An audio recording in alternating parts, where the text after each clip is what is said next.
Okay, good morning, friends. So, welcome to previous year question GS3 question paper session. अब हम लोग सिर्फ reaction देखने वाले हैं.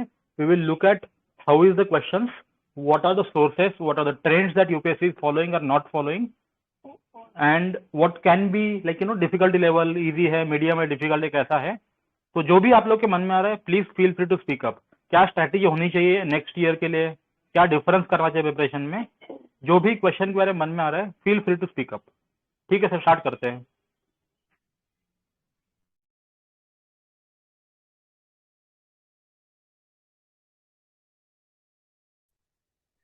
Okay, so I am reading the first question. Explain the difference between computing methodology of India's gross domestic product GDP before the year 2015 and after the year 2015. This is a purely direct question with respect to debates going on. तो ये वहीं से उठाया हुआ है, direct question है.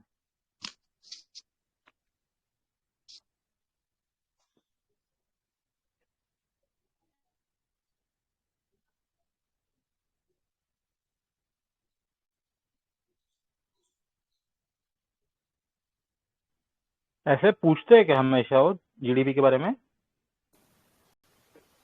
हाँ, GDP के बारे में लास्ट ईयर भी उन्होंने पूछा था कि what is I think potential GDP.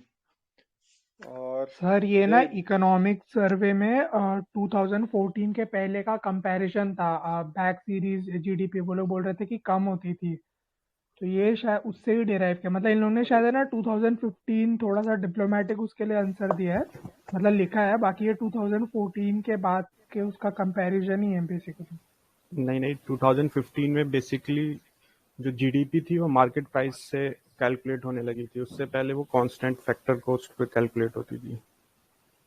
तो ये एक्सप्लेनेशन क्या इकोनॉमिक सर्वे में था कि कहाँ, मतलब ये जानना चाहता हूँ कि कहाँ पर है ये इस पे बेसिक मेरे तो नोट्स में ही है. मतलब मेरे पास तो ये एक विवेक सिंह आपने सुना होंगे, टीचर है. हाँ. उनके नोट्स में ये काफी अच्छे से एक्सप्लेन्ड है.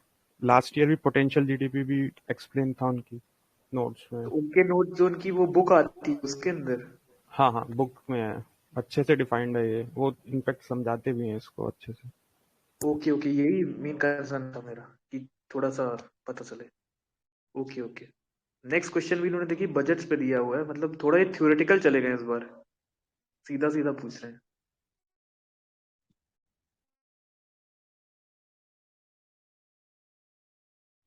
नेक्स्ट क्वेश्चन पढ़े हम लोग.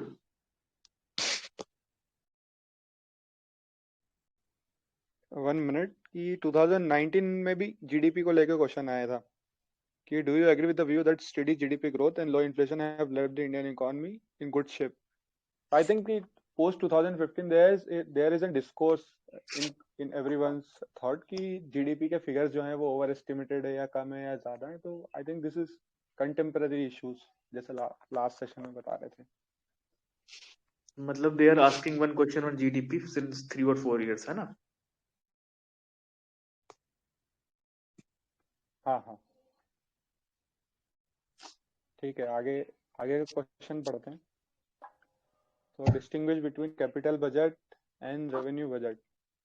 Explain the components of both these budgets. Okay. Yes, please add on to this question.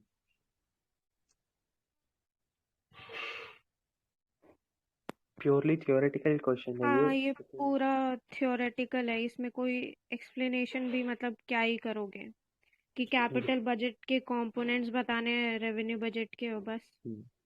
Okay. ये एनसीईआरटी में है ना. हाँ, ये NCERT में. हाँ मतलब वही पूछ मृणाल सर के नोट्स में भी है. वही अरे तो ये बेसिक क्वेश्चन है, तो अगर मतलब ऐसा नहीं है कि हाँ हर जगह मिल जाएगा, राइट.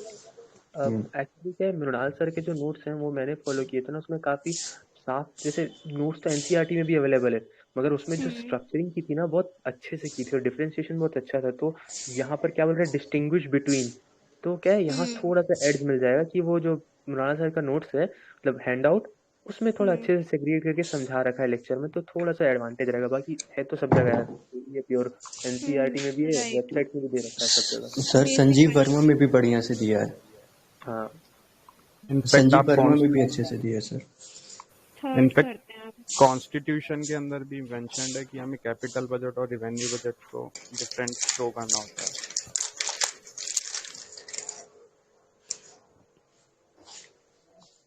हाँ, और अपने सिलेबस में भी एक्सप्लिसिटली लिख रखा है, और टॉपिक नंबर 3 है कि गवर्नमेंट बजटिंग।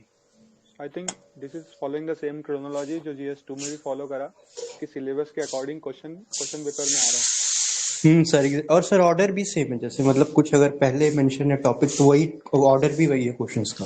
हाँ, वही ऑर्डर में बता रहा हर पेपर में, चाहे GS1 में, 2 में, 3 में देखा, GS1 में सर पहले कल्चर का क्वेश्चन, पहले टॉपिक भी मेंशन हुआ है कल्चर, तो ऐसे ही ऑर्डर में आ रहे हैं सारे। यस, ठीक। आगे थर्ड क्वेश्चन करेंगे। It's a request to everyone, अगर आप नहीं बोल रहे हैं तो प्लीज माइक ऑफ कर दीजिए।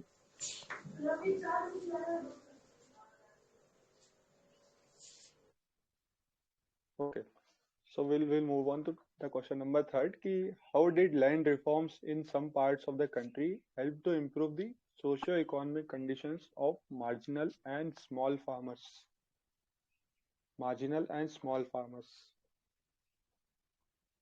Yes, please give your comments on the question. यार अब ऐसा है कि फैक्ट तो ये कि लैंड रिफॉर्म्स ठीक से इम्प्लीमेंट हुए नहीं थे, बट ये तो दिया है तो ऑब्वियस ही बात है, हमें तो आंसर लिखना ही है।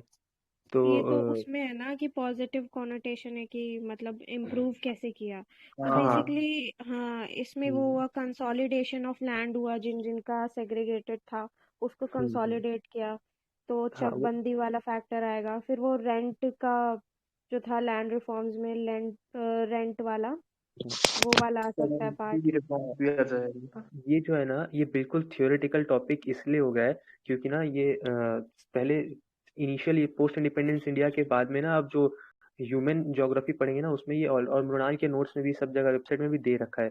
लैंड रिफॉर्म्स, उसके 5 कंपोनेंट्स, लैंड सीलिंग, उसके अलावा ये सब वो मतलब हिंदू अनडिवाइडेड टैक्स भी उस टाइम आ गया था क्योंकि वो सब लोग डिवोर्स दे देते थे, ऐसा बहुत सारा ये था। तो ये जो प्योर थ्योरी क्वेश्चन है यहाँ पर कि ये जो लैंड रिफॉर्म्स, उसके 5 कंपोनेंट्स और उसका स्पेसिफिक मतलब नैरो ऐसे कर दिया इसने, help to improve socio economic condition of marginal and small farmers. तो इसमें आप सबसे पहले मतलब ब्रॉडर कैनोटेशन बता रहा हूँ मैं इसमें, लैंड कंसोलिडेशन के बारे में लिख सकते हैं, और फ्री जो लैंड बांटा गया था लेबरर्स को, क्या बोलते हैं, लैंडलेस फार्मर लेबरर्स को, उसके बारे में ऐसे करके बता सकते हैं आप। बट हाँ, इसमें पॉजिटिव कैनोटेशन तो बहुत कम दे सकते हैं, तो इसमें मैं तो लास्ट में क्रिटिसिज्म जरूर डालता, although not implemented with full political will, ऐसा वैसा, और एक रियलिटी एस्पेक्ट जरूर डालता मैं इसमें, फालतू की शुगर कोटिंग नहीं करता। अच्छा, क्योंकि दो चीजें इसमें है। एक तो सीधा सीधा टॉपिक नंबर 7 है अपनी सिलेबस के अंदर, लैंड रिफॉर्म्स इन इंडिया, उससे मैप हो रहा है। एंड सेकंड चीज, अगर आप क्वेश्चन का टोन देखोगे ना, इसमें क्रिटिसिज्म के लिए स्कोप बिल्कुल भी छोड़ा नहीं है। सीधा सीधा पूछा है कि भाई लैंड रिफॉर्म से हेल्प कैसे हो रहा है, बस मतलब ठीक है। नहीं, फिर भी हम लोग फिर भी we should definitely take a stand कि थोड़ा बहुत तो मतलब नेगेटिव स्टैंड लेंगे हम, ऐसा नहीं है, जरूरी नहीं है। एक दो पैरा में बोल ही सकते हैं, बट क्वेश्चन का जो फ्रेमिंग करा है ना, that is deliberately framed in this manner. And we can also show the spatial inequality. जो space wise है, the question is mentioning कि in some parts of the country. Okay, you mean to say हाँ, so we can focus on that as well. Yeah. मतलब ऐसे भी हो सकता है ना कि सदर्न कंट्री, जैसे सदर्न पार्ट्स स्टेट्स में like successful Kerala and West Bengal, यहाँ पे तो इम्प्रूव हुआ कंडीशन, Exactly. लेकिन ये नदर्न पार्ट में ज्यादा नहीं हुआ। इसी वजह से शायद ग्रीन रेवोल्यूशन भी नदर्न पार्ट में हुआ, ना कि पैचेस सदर्न में और था वो special inequality. Because land settlements और वो मालवारी सिस्टम की वजह से ना और लैंड रिकॉर्ड्स इतने अच्छे नहीं थे। कंक्लूजन में हम स्वामित्व स्कीम का डाल सकते हैं कि अभी भी थोड़ा थोड़ा land reforms and land banks establish करने की बात हो रही है, वो डाल के खत्म कर सकते हैं इसको। देखिए बिल्कुल ये बिल्कुल ऐसा क्वेश्चन है ना जो भले ही 10 मार्क का है, लेकिन इसमें आपको वे फॉरवर्ड एक मस्ट है, क्योंकि आप क्रिटिसिज्म कर रहे हैं। राइट। पहले मैं ना क्रिटिसिज्म करने से बहुत रिलक्टेंट होता था, बट फिर कुछ ऐसे मतलब सीनियर प्लेयर्स हैं जो लोग बोले कि देखो वो तो मतलब शुगर कोट करने वाले क्वेश्चन पूछ रहे हैं, इसको मृणाल सर लोडेड क्वेश्चन बोलते हैं, कि वो ऐसे फ्रेम करते हैं ना कि आपको उनकी मतलब क्रिटिसिज्म करने का स्कोप क्वेश्चन में ज्यादा ना दिखे, but you have to take a stand. लेकिन स्टैंड लेते वक्त ना आपको सब्सटैंशिएट करना चाहिए अपना पॉइंट। तो अगर आप अपना पॉइंट सब्सटैंशिएट कर रहे हैं ना, तो मेरे हिसाब से कुछ फैक्ट्स या की रिलेटेड डेटा जो है ना लैंड रिफॉर्म से, जो ऑब्वियसली बात है सभी लोग पेपर देने से पहले रट के जाते हैं, वो इसमें पुट करना चाहिए। क्योंकि जब आप क्रिटिसिज्म करते हैं गवर्नमेंट का और उसी गवर्नमेंट के एग्जाम में जा रहे हैं, तो मेरा मानना है क्रिटिसिज्म को वैलिडेट करना बहुत जरूरी है। हाँ क्रिटिसिज्म जरूर करिए, क्योंकि वो शुगर कोटेड आंसर ना फिर मतलब वो मेरे हिसाब से एक ऑफिसर लाइक क्वालिटी में नहीं आता है। तो इसमें सब्सटैंशिएटेड फैक्ट के साथ थोड़ा सा मतलब वैलिडेशन चाहिए उस फैक्ट का, क्रिटिसिज्म के साथ थोड़ा फैक्ट डालना पड़ेगा आपको।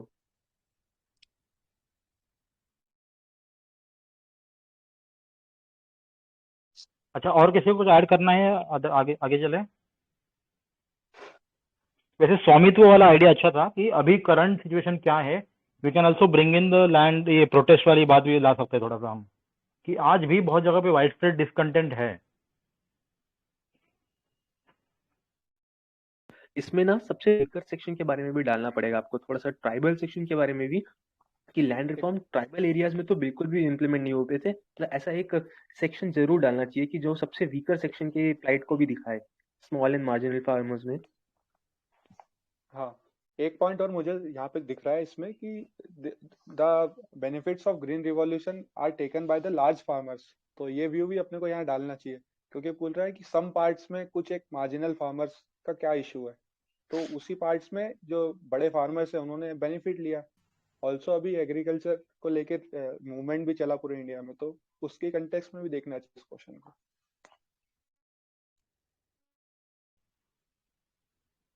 ठीक है, आगे चले क्या?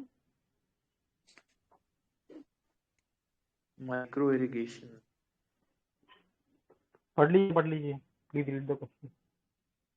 How and to what extent would micro irrigation help in solving India's water crisis? ये तो बिल्कुल पुरानी थीम का क्वेश्चन है, मतलब ये कुछ नया नहीं है। माइक्रो इरिगेशन तो बहुत बार पहले भी आ चुका है।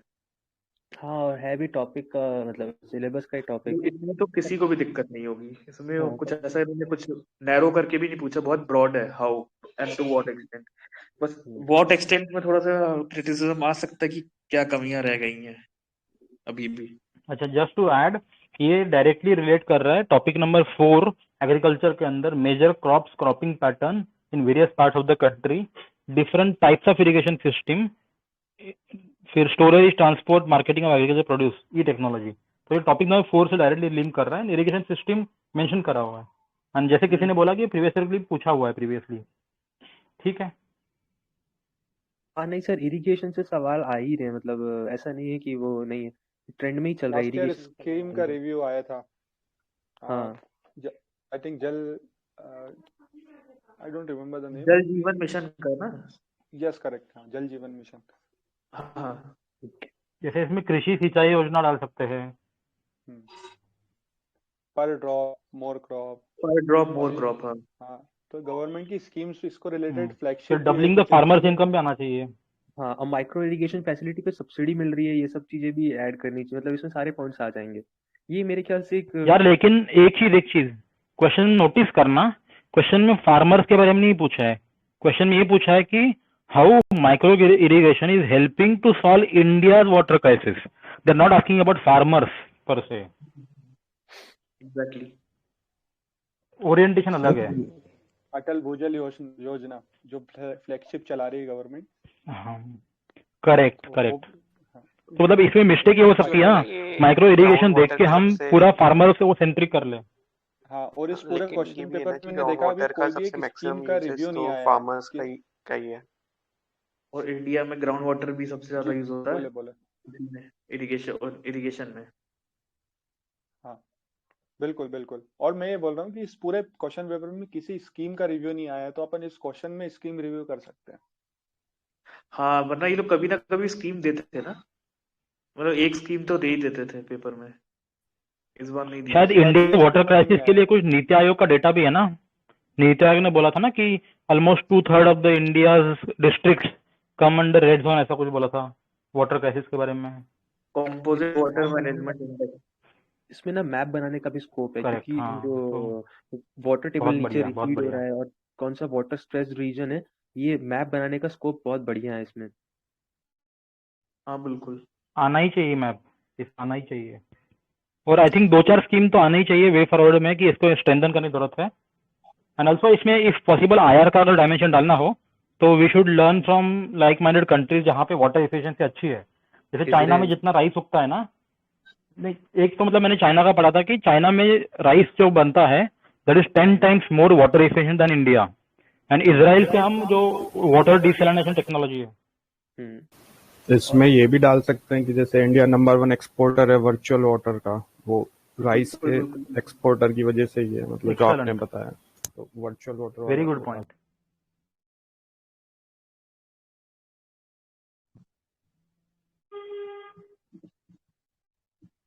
ठीक है, इसमें फिर एक और डालने का स्कोप है, डाल सकते हैं तो जो इंडिया का वाटर यूसेज है ना, उसका एक ऐसा गोल चार्ट बना सकते हैं, पाई चार्ट जैसा, जिसमें कहाँ कहाँ कितना परसेंटेज वाटर यूज हो रहा है।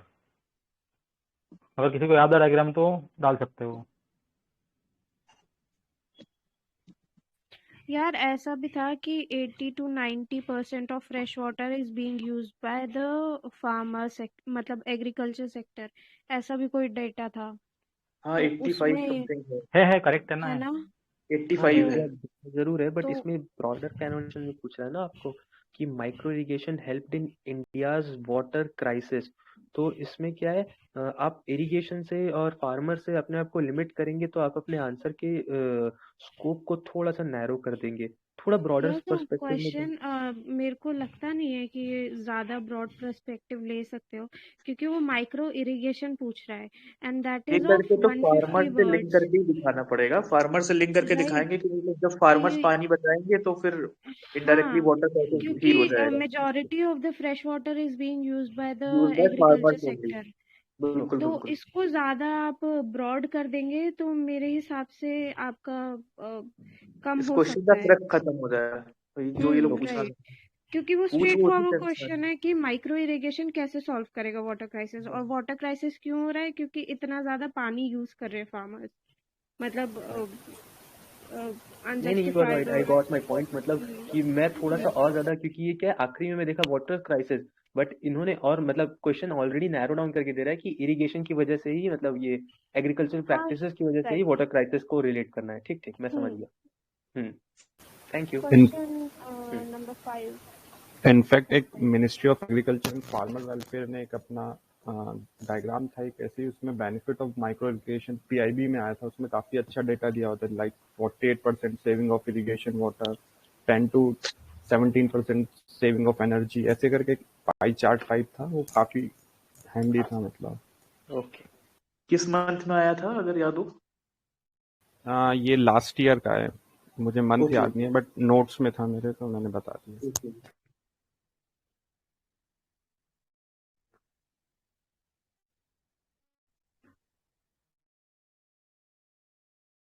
ठीक है, कंप्लीट करके आगे बढ़ेंगे। हाँ, 5th क्वेश्चन पढ़ते हैं। पढ़िए, हाउ पढ़िए। Is S4 air defense system technically superior to any other system presently available in the world? तो इन्होंने सीधे टेक्निकल क्वेश्चन पूछा है, क्योंकि S400 इतना न्यूज में था, मतलब ये इंस्पायर तो IR की न्यूज से ही हुआ है, भले इन्होंने GS3 में पूछ लिया क्योंकि डिफेंस और इससे में, लेकिन ये न्यूज में था बहुत ज्यादा। सर जिसको इसमें इंटरनल इंटरेस्ट होगा सिक्योरिटी है डिफेंस ये। मिसाइल वगैरह को, वो ये क्वेश्चन अटेम्प्ट करेगा, हाँ वरना मतलब इस पे कोई लॉजिक लगेगा ही नहीं, मतलब सिंपल साइंस है ये पूरा। IR के सेंस में पढ़ते हैं कि रशिया, इंडिया और USA का क्या वो रहेगा इम्प्लीकेशन इस चीज डील से, लेकिन उन्होंने यहाँ पे टेक्निकलिटी पूछी है 10 नंबर में लिखने को, सीधा टेक्निकलिटी कि उसके फीचर्स क्या है। यार वैसे चलो ऑनेस्टली बता दो, how many of you know the answer to this question? नहीं यार, फीचर्स तो बिल्कुल नहीं याद सर है, नहीं लिख पाएंगे इसमें ज्यादा। फीचर्स नहीं याद है। बस वो सैंक्शंस वगैरह जो यूएस वो लिख सकते हैं, लेकिन फीचर्स मतलब टफ हो यार जाएगा तो थोड़ा वो लिखना। ठीक है, तो IR मतलब बन जाएगा ना। पढ़ते हैं IR वाला पार्ट हो जाएगा, ये डायरेक्ट टेक्नोलॉजी वाला पार्ट पूछ रहे हैं हमसे। साइंस एंड टेक्स क्वेश्चन है ये, मतलब ये एक्चुअली नहीं में टफ क्वेश्चन नहीं है, ये लग रहा है कि सुना हुआ क्वेश्चन है, लेकिन वहां पे जब सोचे लोग लिखेंगे कि आईआर, नहीं, ये लेकिन बाउंसर है। पॉइंट नहीं मिलेंगे लिखने को।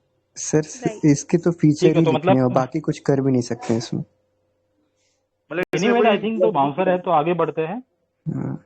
राइट। पढ़ते हैं इसके बारे में थोड़ा सा, and henceforth we should keep an eye on such things. हाँ, और एक और चीज, ये साल भर न्यूज में था। Please please mute your mic ma'am. Hello. कर दिया। जी जी।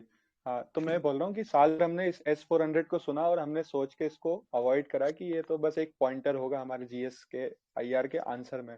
सही बात है, look the beautiful psyche of the examiner, उसने इसी चीज को पकड़ा और उसने यहाँ पे पूरा क्वेश्चन क्वेश्चन ही फ्रेम बना कर दिया। दिया।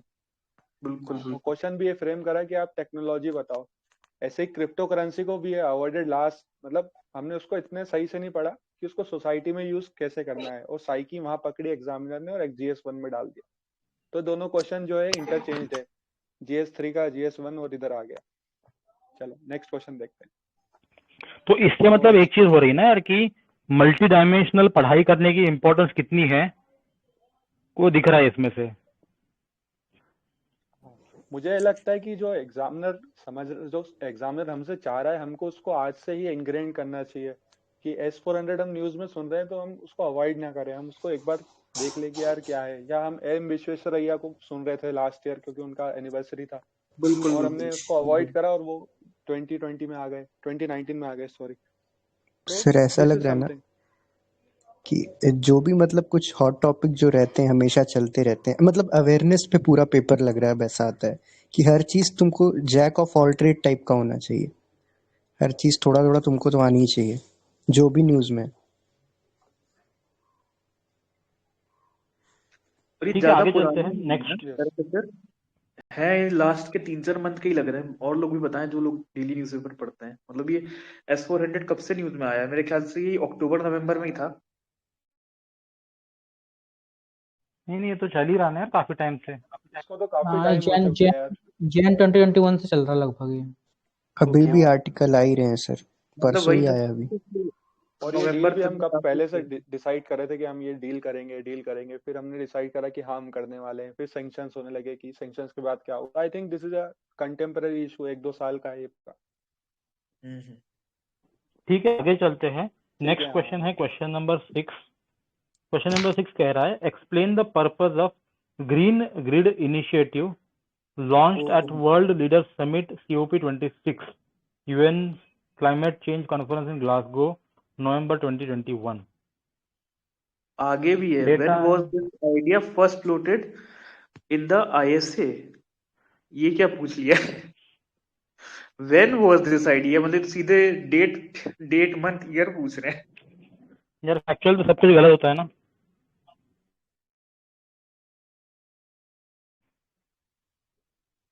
Data and facts are wrong.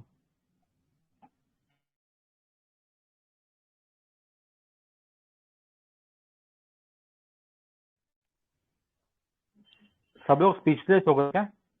नहीं सर, स्पीचलेस नहीं, मगर ये नहीं, सोच क्वेश्चन रहे जो हैं है, पर सब। मेन हाँ चीज है बट कि इन्होंने when क्यों पूछा है, कि when was this idea first floated in ISA? इसका रैशनल में नहीं समझ पा रहा। मतलब जैसे green grid actually initiative actually तो इसका अभी ओरिजिन पूछ रहे, रूट्स पूछ रहे हैं कि मतलब हाँ कैसे भाई, क्या हुआ। हाँ दैट्स व्हाट, इस टाइप का उससे कभी पहले इन्होंने लेकिन कोई क्वेश्चन पहले नहीं पूछा ना कि।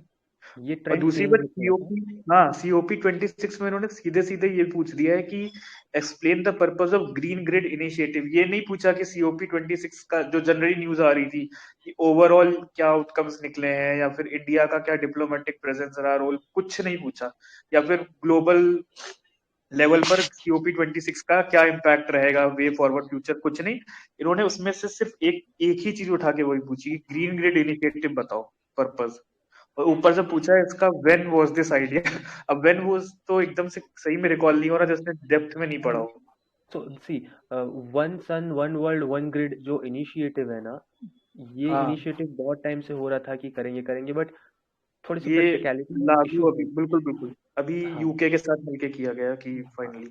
तो ये आईएसए वाला जो है ना, आईएसए में ये चीज तो चल रही थी काफी टाइम से, one sun one world one grid, क्योंकि प्राइम मिनिस्टर भी हर जगह जाके बोलते थे, वहां जाके भी बोला है इन्होंने, COP26 में भी आई है। बट ये जो ग्रीन ग्रिड इनिशिएटिव है ना, ये ऐसे फर्स्ट फ्लोटेड इन आईएसए, ऐसा ना, ऐसा मतलब इतना ट्रिवियल नॉलेज तो मेरे ख्याल से नहीं दिया था किसी मैगजीन में भी। That's what I am saying कि ये न्यूज ऐसी कोई है ही नहीं, जबकि मैंने आर्टिकल्स इस पे काफी पढ़े हुए हैं COP26 के, लेकिन ऐसा मेरे को एकदम से याद ही नहीं आ रहा रिकॉल होके कि इसका बैकग्राउंड किसी ने समझाया हो कि ये ग्रीन ग्रिड इनिशिएटिव कहाँ से निकला है। नहीं, ऐसा स्ट्रेस का कुछ वो नहीं है यार, इसमें one side one world one grid से ही स्टार्ट करो। सबके लिए उस एग्जामिनेशन टाइम में तो टफ रहता ही है यार, मतलब स्टिल दैट डजंट मैटर कि होएगा कि नहीं, बट द थिंग इज कि क्वेश्चन देखो कैसा पूछ रहे हैं, मतलब they want us to Okay, no so assume if someone don't know the answer of this last part, so how much marks can be deducted out of this? अरे actually पता है ग्रीन ग्रिड्स वाला जो है ना, उसी का नाम one sun one world one grid है, अलग सर कुछ वो नहीं है तो है, उसमें। वो तो है, वो बात नहीं है, मतलब कंसर्न वो है कि इन्होंने इसका जो ओरिजिन पूछा ना, तो हमें इसका भी बैकग्राउंड पता होना चाहिए, दैट्स द कंसर्न। नहीं बैकग्राउंड में अलग क्या है यार, आई मीन इंडिया ने लीड लेके करा है, पीएम मोदी का विजन है, और क्या लिखेंगे उसमें, और यार कुछ ये है 10 क्या पॉइंट नंबर का उसमें? क्वेश्चन है, ये 10 नंबर का क्वेश्चन है और इसमें 2 क्वेश्चन है, तो आप एक हाँ क्वेश्चन तो अटेम्प्ट कर पांच दो या पांच दूसरा नहीं हो रहा है, दूसरा नहीं हो रहा वही है बात तो यू है कैन ना, अवॉइड इट। आपको इस क्वेश्चन में कितना भी लिख लो, दूसरे वाले का एग्जैक्ट नहीं पता हो तो आपको मैक्सिमम 3 नंबर ही मिलेंगे ना। हाँ नहीं मतलब ऐसा फर्स्ट नहीं पार्ट सर, राइट। जो वेन वाला है ना, एक सेकेंड, जो वेन वाला क्वेश्चन है इट्स नॉट नेसेसरी उसको 5 मार्क है, उसमें तो फैक्चुअल डेटा वही क्या है होंगे यार, दे आर नॉट एक्सपेक्टिंग कि तुम स्पेसिफिक मंथ एंड ईयर लिखो, ऐसा नहीं है वो। नॉट तो नेसेसरीली दो कि 5 मार्क्स + का 5 डिवाइड किया है। आई थिंक ये क्वेश्चन इंडिया के रोल को के बारे में पूछ रहा है कि करेक्ट ये करेक्ट। आईएसए इंडिया के बारे में था, इंडिया हैज द इनिशिएटिव, और फिर ये ऊपर वाले क्वेश्चन में ग्रीन ग्रिड का पर्पस पूछ रहा है, तो वी कैन इंटरलिंक, और वैसे भी 10 में से 10 तो यार मुश्किल है, आई थिंक इम्पॉसिबल भी है, मैक्स तो टू वी मैक्स कैन 5.5 मिलता है यस, और इस क्वेश्चन में ऑलमोस्ट हाँ सभी को 3 मिलेगा। हम बैठ के घर पे बोल रहे हैं, वो बेचारे एग्जामिनेशन हॉल में क्या इंटरप्रेट कर वही रहे मैं होंगे। कह रहा हूँ कि इसमें हाँ। 3 ही मिल सकता है मैक्स, कितना भी लिख ले कोई। But one thing we have to accept कि ये इस टाइप के क्वेश्चंस बढ़ रहे हैं यूपीएससी की तरफ से। That's good. कल भी कोई ऐसा था ना जिसमें फैक्चुअल पार्ट पूछा था, जो नया लग रहा था, किसी एक पेपर में एक क्वेश्चन था जिसमें बिल्कुल फैक्चुअल चीज आई थी, कोई था क्वेश्चन, किसी को याद आ रहा हो तो।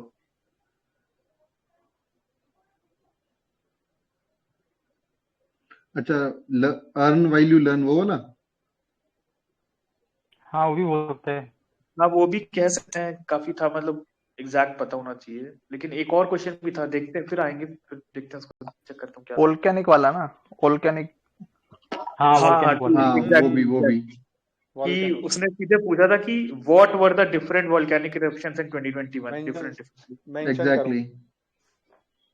तो that was also like this only, कि व्हेन व्हाट, मतलब एकदम वैसा पूछ रहा है। I mean, besides preparation, ठीक है। mental preparation काफी चाहिए। Mentally, one needs to be prepared to attempt these questions. Exactly. True true. Yes ठीक है, आगे देखते हैं अपन। नेक्स्ट क्वेश्चन है question number 7, describe the key points of revised global air quality guidelines AQG recently released by World Health Organization. How are these different from the last update in 2005? What changes in India's national clean air program are required to ये आता है तो achieve आता है, these वरना revised दो, अरे अभी इसमें कोई क्या बाउंसर ही ही है लिखेगा, कम्प्लीटली। अगर आता है तो आता है, वरना तो सीधे छोड़ ही देगा कोई, तो ही बेटर। एक मिनट मैं फिर से बोलता हूँ, डिस्क्राइब करना है ग्लोबल एयर क्वालिटी गाइडलाइंस जो WHO ने रिलीज करे हैं, how are they different from 2005 का अपडेट, एंड थर्ड कि इंडिया को क्या चेंज करना चाहिए अपने गाइडलाइंस में। अच्छा कोई विजन पढ़ रहा तो उसमें था विजन के मेंस वगैरह 365 ये में मेंस 365 में दिया है डायरेक्ट। वाले में था जहाँ तक, है। अगस्त सितंबर वाले में। ओके, मतलब था ना, क्योंकि टॉपिक तो सुना हुआ है।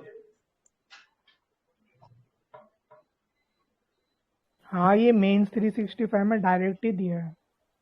बढ़िया है फिर तो। लास्ट ईयर भी क्वेश्चन आया था इस पर कि नेशनल क्लीन एयर प्रोग्राम का पूरा पूछा हुआ था, इस बार उन्होंने इसको बस लिंक कर दिया है, तो थीम वही है। बिल्कुल बिल्कुल। एयर पोल्यूशन पे। तो ये भी देखने वाली बात है कि यार 10 मार्कर ये है, इसमें भी 3 पार्ट पूछे हुए हैं।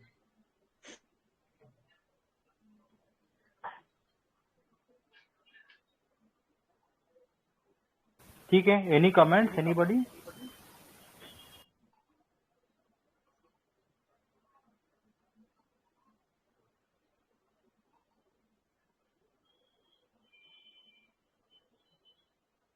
नेक्स्ट क्वेश्चन चलते हैं।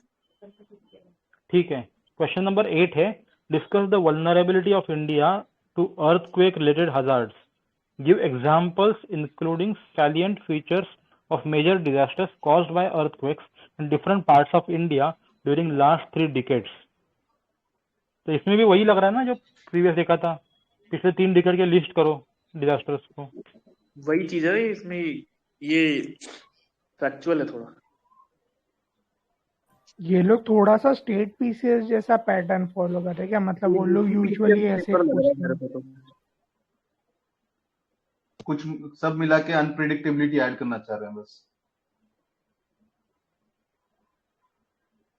नहीं यार, थोड़ा ध्यान से पढ़ते हैं अपन। देखिए, पूछ रहा है salient features of major disaster caused by earthquakes in different parts of India during last 3 decades. मतलब ये ऐसा कुछ काउंट कराने नहीं बोल रहा है आपको, जैसे कि मेजर डिजास्टर्स कॉज्ड बाय, तो इसमें देखो स्कोप है एक मैप का, ठीक है, सिर्फ अप्रोच बोल रहा है, ऐसा आंसर डिस्कस नहीं कर रहे। सबसे पहले एक मैप का स्कोप है जहां पर अर्थक्वेक रिलेटेड डिजास्टर का वो जो किसमें आता है, डिजास्टर मैनेजमेंट का पार्ट है ना ये क्वेश्चन। दृश्यम से डिजास्टर मैनेजमेंट से करस्पॉन्ड कर रहा है ना, बिल्कुल। हाँ वही yes, करेगा। तो एक मैप का स्कोप तो 100% है। GS2 में भी एक्सप्लिसिटली दे रखा है अर्थक्वेक। हाँ भाई, GS2 डिस्कस, हाँ GS2 में भी दे रखा है, GS3 में डाला है इन्होंने। तो सबसे पहले तो ये salient features of major disaster नहीं sorry, GS not GS2, GS इसी में दिया होगा। GS1 सॉरी, GS1 में एक्सप्लिसिटली दे रखा है लास्ट पॉइंट में। और हाँ, तो अपन ध्यान से अगर देखें तो वो पूछ रहा है salient features of major disaster caused by earthquake. मतलब अर्थक्वेक एक फिनोमेना है, उससे कौन कौन से major disasters caused by earthquake in different parts of the world during last 3 decades. I guess एक वर्ड है भाई, इंडिया वर्ल्ड नहीं पूछा। हाँ, of in last 3 decades, okay sorry. तो एक बहुत इंपॉर्टेंट वो है शायद, coalition for disaster resilient infrastructure, देखो वो इसमें 100% ऐड होगा, ठीक है। और apart from that collateral damage का एक एस्पेक्ट भी जरूर आएगा, क्योंकि major salient features of major disasters caused by earthquake पूछ रहा है, सुनामी ऐड होगा। प्लीज माइक बंद कर लीजिए अगर आप बोल नहीं रहे तो, एवरीवन।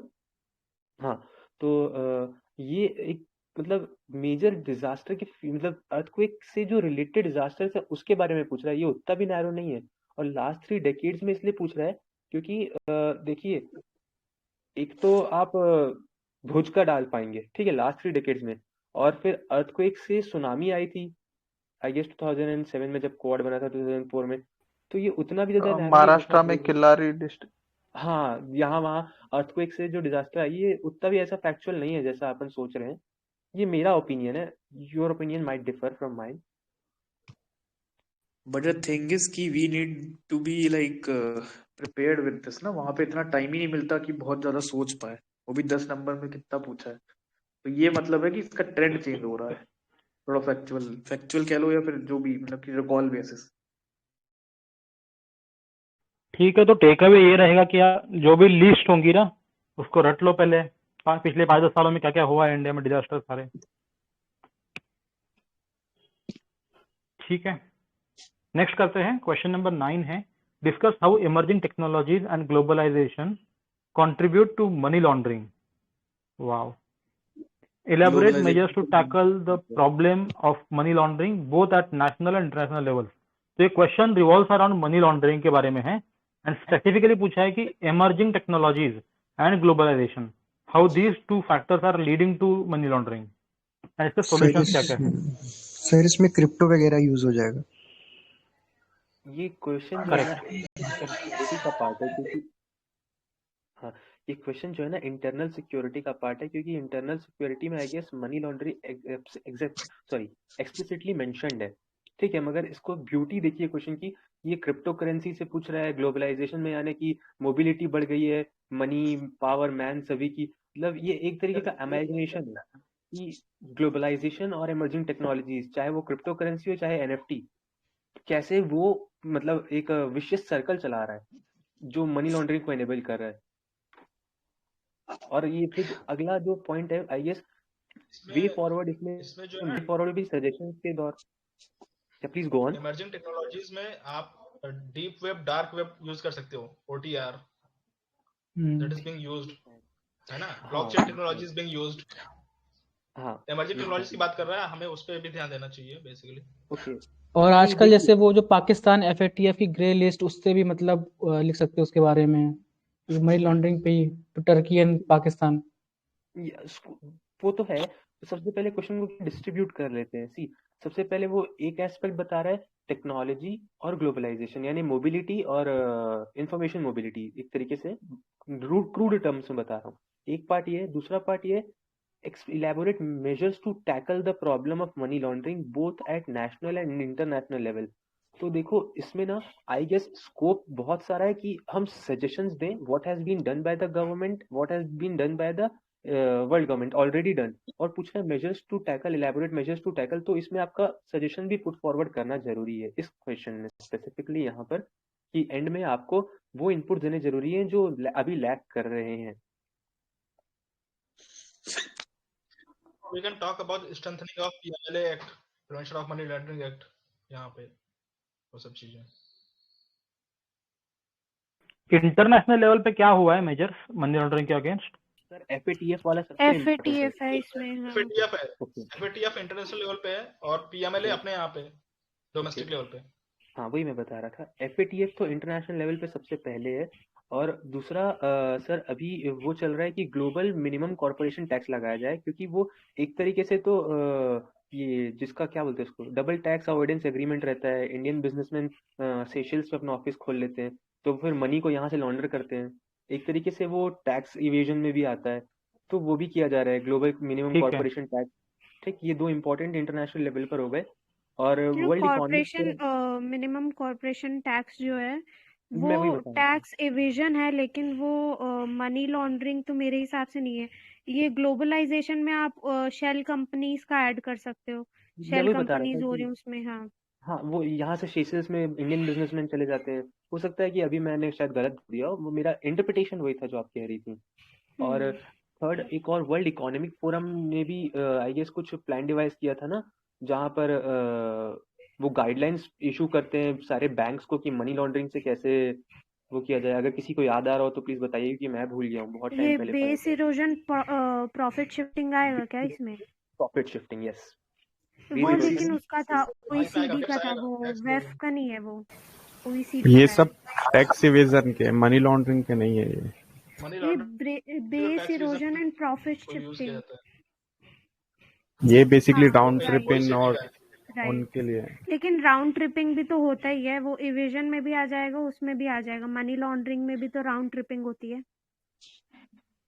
वही सर, टैक्स हेवन कंट्रीज में मतलब कुछ थोड़ी रिस्ट्रिक्शंस लगाना, ये भी तो आ जाएगी। जैसे स्वीडन वगैरह में चले जाते हैं लोग, कंपनीज खोलते हैं आइलैंड्स कंट्री में जाके, तो वहाँ से टैक्स जो है वो बहुत टैक्स हेवन कंट्रीज हैं, ऐसा कुछ डाल सकते हैं। आई थिंक हम आगे चलना चाहिए अभी। Sir please continue. राइट, हाँ मैं कह रहा था I think we should move on to next question. Before moving on, let me just read out what is given in the syllabus about this question. जैसे मनी लॉन्ड्रिंग किसी ने बोला, specifically mentioned है money laundering and prevention, and it is broader topic है, challenges to internal security through communication networks, role of media, social networking sites, cyber security. ठीक है, next question है question number 10। Keeping in view India's internal security, analyse the impact of cross border cyber attacks, also discuss defensive measures against these sophisticated attacks। तो analyse करना है impact cyber attack से क्या है cross border के, and measures क्या लेने चाहिए अपने को। तो ये भी अगर देखा जाए तो I think straight forward security वाले टॉपिक से आ जाएगा ना ये।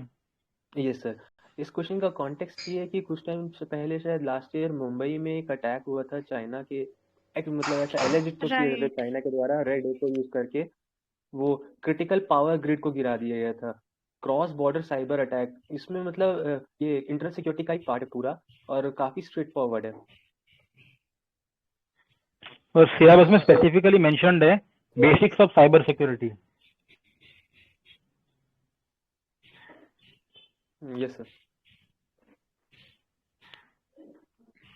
हाँ, जैसा सिलेबस में दिया ना कि बेसिक्स नॉट एडवांस, क्वेश्चन भी वैसा ही है कि बेसिक्स बताना है उनको, analyse the impact of defensive measures. बस इसमें एक चीज नहीं दे उन्होंने दी कि क्रॉस बॉर्डर साइबर अटैक्स।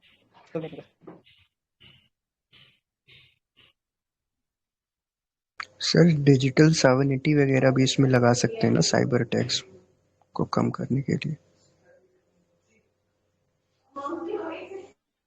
ठीक है, I think question is discussed. अगला देखते हैं। ठीक है, तो इसमें अगर एग्जांपल देना हो तो जो ईरान में जैसे हुआ था न्यूक्लियर अटैक हुआ था, न्यूक्लियर एस्टेब्लिशमेंट पे अटैक हुआ था ना, कुछ तो जल गया था। पावर कट हो गया था वहां पे। हाँ ठीक है, आगे चलते हैं। Question number India's internal security mentioned है तो ईरान नहीं लिख सकते।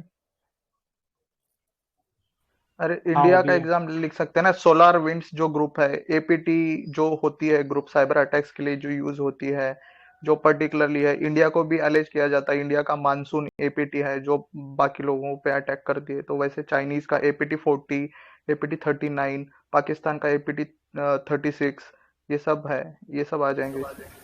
इंडिया का एक और है बेबी एलिफेंट। तो कुछ नहीं आया तो वेबसाइट अक्सर ही हैक होती रहती है, वो सब लिख सकते हैं गवर्नमेंट की। पीएम मोदी का रिसेंटली ट्विटर सर हैंडल अभी ये हैक हुआ था बुल्ली ना, भाई वाला केस भी तो डाल सकते हैं इसमें। तो क्रॉस बॉर्डर अटैक कैसे है वो? साइबर भी नहीं है ना, हो सकता है ना सर कि मतलब इधर साइबर उधर अटैक से थोड़ी है। मॉर्फिंग वगैरह करके फोटोज वगैरह डालना, ये सब कुछ नहीं भाई वो नहीं आएगा, वो थोड़ा ब्रॉड। इंटरनल है यार, वो तो नहीं, अलग है वो वो। जो व्लादिमीर पुतिन ने कहा था वो वाला सही था कि मुंबई की पावर कॉर्पोरेशन पे चाइनीज उन्होंने साइबर अटैक किया था, इसी वजह से ये न्यूज में भी चल रहा था, इंटरनल सिक्योरिटी एंड वो वाला। इसके अलावा भी इंडिया का एक न्यूक्लियर पावर प्लांट है जवाहर पोर्ट में भी तो हुआ था मलबार अटैक, वो भी इम्पोर्टेंट है। हाँ, और इंडिया की फिर वो न्यूक्लियर क्रिटिकल इंफ्रा के बारे में बात की गई थी, राइट? हाँ, इंडिया की please go nuclear ahead. Facility पे भी कुछ टाइम पहले अटैक हुआ था। If I am not wrong, शायद कुंदाकुलम का सॉरी मैं ठीक से नहीं बोल रहा, Kundakulam, Kundakulam, okay sorry, Kudankulam. Tamil Nadu. Okay. So वहां पर भी ऐसा कुछ अटैक हुआ था। पहले तो वो एडमिट नहीं कर रहे थे, but that's matter of another day. तो ये क्वेश्चन जो है काफी स्ट्रेट फॉरवर्ड है। आई गेस इससे इंडिया के एस्पेक्ट में बोला है तो ये दो इम्पोर्टेंट चाइना वाले और एक ये न्यूक्लियर पावर प्लांट, दो एग्जांपल्स के साथ हम कर सकते हैं। Shall we move on to the next question? अरे यस ड्रोन ठीक है। अटैक्स भी तो होते हैं देखा जाए तो। हाँ भाई वो होते हैं, मगर वो क्रॉस बॉर्डर साइबर अटैक बोल रहे हैं, ये फिजिकल अटैक की बात कर रहे हो आप, ड्रोन अटैक से। ठीक है, अच्छा those are not speaking please mute your mic. Yes, next चलते हैं क्वेश्चन नंबर 11। दोज आर चले not speaking please mute your mic. हाँ पढ़ लो please. Okay. Question number 11 is, do you agree that Indian economy has recently experienced V-shaped recovery? Give reasons to support your answer. Okay. ये पिछले साल अपेक्षित था, इस बार आ गया। इकोनॉमिक सर्वे चैप्टर 1 में ना प्रॉपर पूरा वी शेप रिकवरी का ही दे रखा है प्रॉपर। हाँ, तो हमें भी V-shaped recovery लिखनी है, ऐसा मेरा मानना है, क्योंकि जर्नलिस्ट तो बोलेंगे low base effect, but as an aspirant मुझे ऐसा लगता है कि सबसे ऑथेंटिक डेटा हमारे लिए इकोनॉमिक सर्वे है। अगर इकोनॉमिक सर्वे अपने रीजंस के साथ सब्सटेंशिएट कर रहा है तो इसमें साफ साफ लिखा है give reasons to support your answer. I would have put forward this without any double thought about that कि वो सही है या जर्नलिस्ट कुछ और बोल रहे हैं लो बेस इफेक्ट, क्योंकि उन्होंने भी तो मेंशन कर रखा है ना लो बेस इफेक्ट को। तो ये इकोनॉमिक लो बेस सर्वे का इफेक्ट ज्यादा की वजह से तो जो हाँ जीडीपी की ग्रोथ है वो बड़ी है, वो भी तो वी शेप रिकवरी की एक तरीके से ट्रेंड दिखा रहे हैं ना। मैं वही बता रहा था, वो भी इसका एक सोर्स देखा जाए, हाँ भाई मैं वही बता रहा था, इसका सोर्स देखा जाए तो ये इकोनॉमिक सर्वे का ही है। लास्ट ईयर जो इकोनॉमिक सर्वे आया है उसने साफ साफ मेंशन कर रखा था कि कौन सी शेप्ड रिकवरी ऐसा वैसा। तो इसका सोर्स देखा जाए तो यही है, कॉन्टेक्स्ट भी क्वेश्चन डालने का यही है कि बहुत डिबेट चल रही थी, ये वी शेप रिकवरी है, लेकिन ऐसा वैसा बहुत सारा, आप लोग तो न्यूज़पेपर पढ़े ही होंगे, तो उसमें आप सभी ने पढ़ा होगा। बट हमें जो मेरे तरफ से जो है, हमारा पॉइंट ऑफ व्यू रिफ्लेक्ट करना चाहिए इकोनॉमिक सर्वे के पॉइंट ऑफ व्यू को। सर मेरे हिसाब से इसमें वन डायरेक्शनल अप्रोच नहीं लेना चाहिए। We should counter this question या फिर स्टेटमेंट कि ठीक है by and large V shape recovery है, बहुत सारे सेक्टर्स आए हैं, बाउंस बैक बहुत स्पीड से करा है, but still there are many sectors who are lagging and वहां पे वी शेप रिकवरी नहीं हुआ है। We could also take this opinion to conclude कि बैलेंस ओपिनियन ले सकते हैं अपन। इसमें लाइक है ना, स्टार्टिंग में के शेप रिकवरी की बात करनी चाहिए कि बहुत सारे हाँ सेक्टर्स बिल्कुल। डाउन हो गए, और फिर सेकंड पार्ट में वी शेप की बात करके इकोनॉमिक सर्वे में जैसा दिया है फिर वैसे कंक्लूड करना चाहिए कि नहीं वी शेप ही है। जैसे सर्विस सेक्टर हो गया, हॉस्पिटैलिटी सेक्टर हो गया, टूरिज्म सेक्टर, एविएशन सेक्टर, ये सब बाउंस बैक नहीं हो पाया प्रॉपर तरीके से।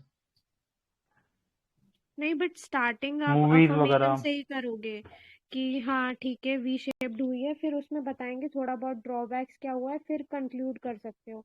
बट इसमें ये काउंट, क्योंकि ये 15 मार्कर क्वेश्चन है, आप यूनि डायमेंशनल नहीं लिख सकते इसमें। हाँ तो बैलेंस स्ट्राइक होगा ना दोनों ही चीजों का। और इसमें सेक्टर्स बताने बहुत इंपॉर्टेंट हो जाएंगी, कौन से सेक्टर्स वी शेप से रिकवर हुए हैं, कौन से सेक्टर्स अभी भी लैकिंग है या फिर नहीं हुए हैं प्रॉपरली, के शेप से हो रहा है, वैसा कुछ।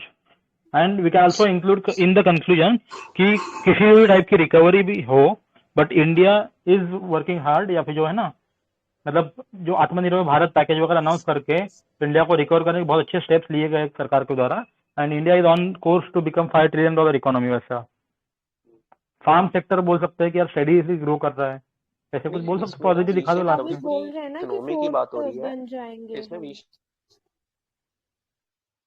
फोर्थ लार्जेस्ट इकोनॉमी बन जाएंगे, तो उसका भी लिख सकते हैं थोड़ा बहुत वी ऑल्सो कि हाँ वी शेप।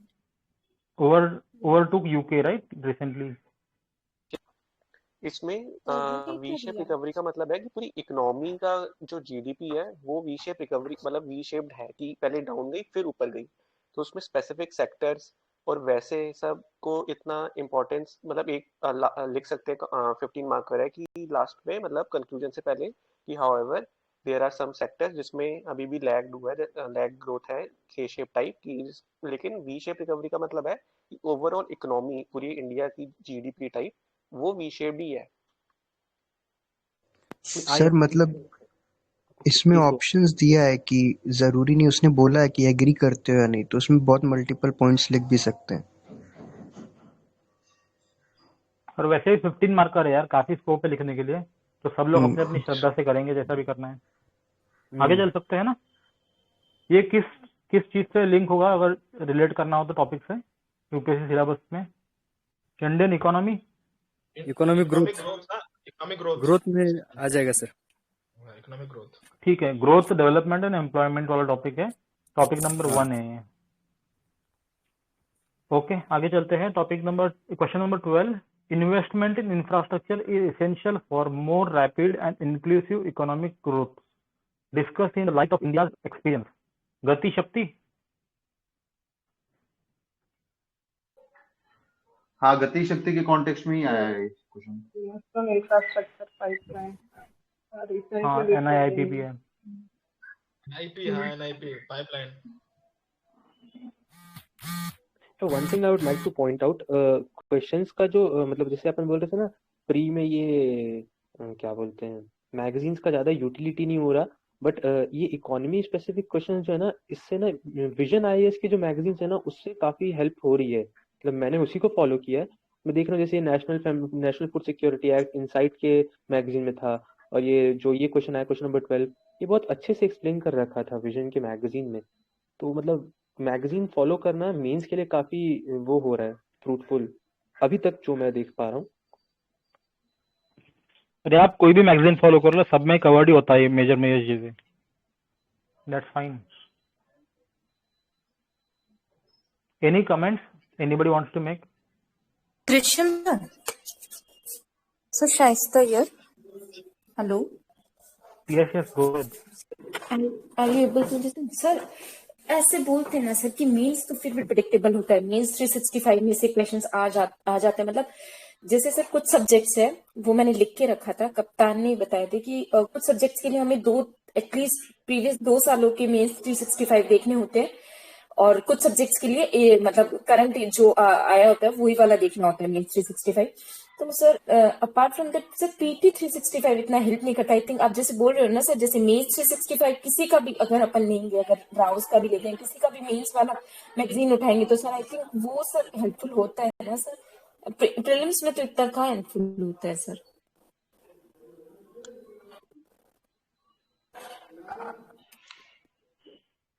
ठीक है, अपन डिस्कस करते हैं इसको एट द एंड। ठीक है, कुछ ऐड करना है इसमें, बाकी कुछ कमेंट?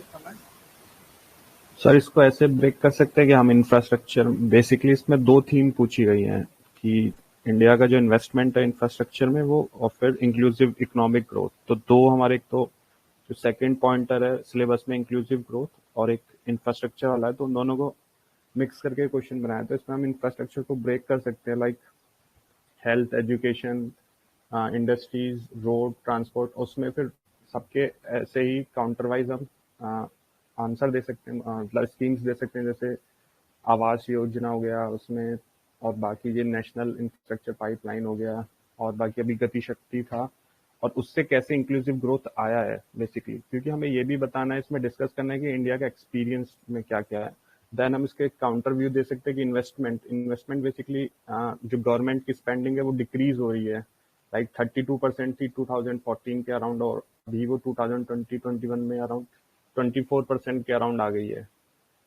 तो उसमें और ज़्यादा हमें मतलब एक गवर्नमेंट स्पेंडिंग इंक्रीज करनी चाहिए, क्योंकि तभी जो पीपीपी मॉडल है वो सक्सेसफुल हो पाएगा ज़्यादा। मतलब काफ़ी अच्छा इसमें लिख सकते हैं आंसर। हाँ, काफी स्कोप है लिखने के लिए, और इसमें more rapid as well as inclusivity की बात हो रही है, मतलब ग्रोथ रेट की भी बात हो रही है एंड इंक्लूसिवनेस की भी बात हो रही है। तो ठीक है, I think we should move on, right? तो हम इस सिलेबस को एक और सर कर सकते हैं सर लिंक। सर इसमें एक और डायमेंशन ऐसे ओपन कर सकते हैं कि इसमें सर इकोनॉमिक ग्रोथ को थोड़ा मोबिलाइजेशन ऑफ रिसोर्सेज के जो पॉइंट्स है सर, वो अगर 2-3 अगर सर डाल दें तो सर उससे भी सर मोबिलाइजेशन ऑफ रिसोर्सेज से भी इंक्लूसिव इकोनॉमिक ग्रोथ सर कर सकते हैं सर। तो वो इसमें एक डायमेंशन और ये पुटअप कर सकते हैं। ठीक है, नेक्स्ट चलते हैं। क्वेश्चन नंबर 13 है, what are the salient features of national food security act of 2013? How has the food security bill helped in eliminating hunger and malnutrition in India? तो ये पहले हमें पूछ रहा है कि फीचर्स क्या है नेशनल फूड सिक्योरिटी एक्ट 2013 के, and then he is asking कि फूड सिक्योरिटी बिल के हेल्प कैसे हुआ हंगर एंड मालन्यूट्रिशन एलिमिनेट करने के लिए। तो why have they use the word bill, या एग्जामिनर वाज लेजी? अभी कोई लेटेस्ट में आया है क्या फूड सिक्योरिटी बिल? नहीं यार, एक इंडेक्स आया था, मेरे ख्याल से कॉन्टेक्स्ट क्वेश्चन का यही है कि, क्योंकि यार ये रिपीटेड क्वेश्चन है, पता है जब 2013 के आसपास ना ये क्वेश्चन पूछ रखा है, और एक वेल्थ एंड हंगर इंडेक्स आया था जिसमें इंडिया की रैंकिंग बहुत पुअर थी, बट उसका ये कोई कॉन्टेक्स्ट नहीं है कि नया कोई बिल आ रहा है ऐसा कुछ। देखो, इसका कॉन्टेक्स्ट ये है कि पिछले 2 साल से पेंडेमिक के बैकड्रॉप में गवर्नमेंट ऑफ इंडिया जो है प्रोवाइड करा रही है राशन थ्रू एनएफएसए एक्ट, है ना, 85 मिलियन समथिंग लोगों को जो राशन है उनका। तो वो एक कंटेक्स्ट है कि कैसे जो इसने टैकल किया इस प्रॉब्लम को, इस सिचुएशन को। हाँ, प्रधानमंत्री गरीब कल्याण योजना। उसके बैकड्रॉप, यस, वो उसी के कंटेक्स्ट में क्वेश्चन है। But I think bill word insert इसीलिए किया है ताकि कंफ्यूज करने के लिए, और कुछ नहीं होना चाहिए मेरे ख्याल से। यार मेरे हिसाब से the examiner was too lazy to change that word, या जो भी है, पुराना क्वेश्चन उठाया होगा वैसे वैसे डाल दिया, नॉट श्योर। 5 मिनट बर्बाद करने के लिए डाला है कि बिल एक्ट क्या है भाई, ये क्यों है, नथिंग एल्स आई थिंक। इसमें ये है कि फूड सिक्योरिटी तो थोड़ी इंश्योर हुई है, लेकिन न्यूट्रिशनल सिक्योरिटी में हम अभी भी बहुत पीछे हैं।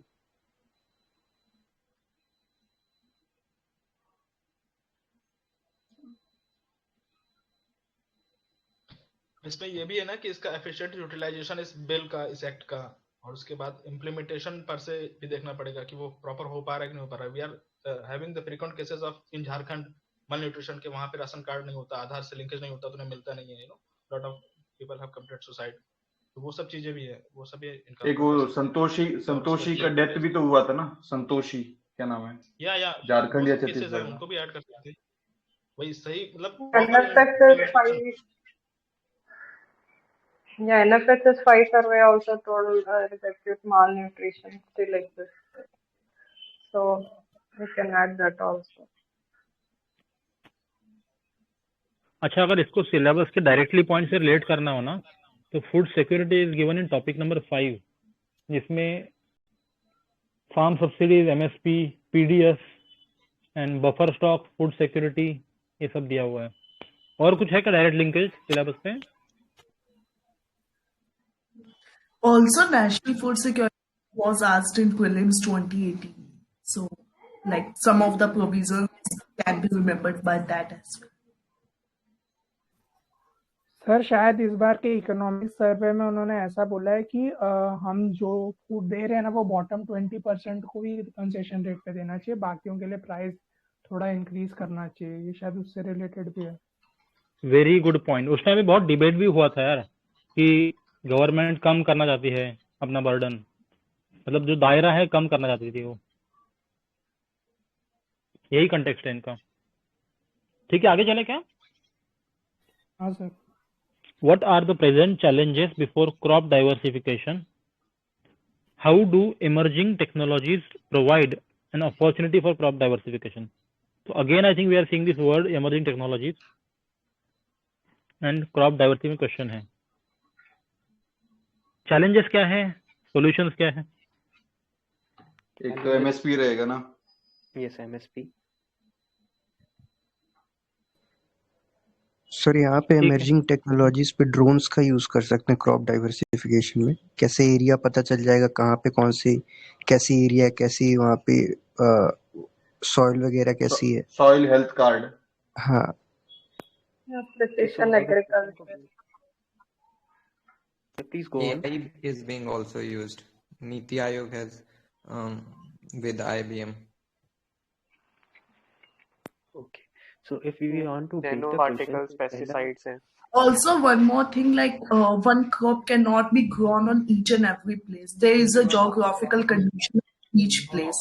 So, like that, also the soil credit card, credit card scheme can help. Soil testing is also required to be done before proceeding towards the diversification, because crop diversification can be done in a place which is suitable for many crops.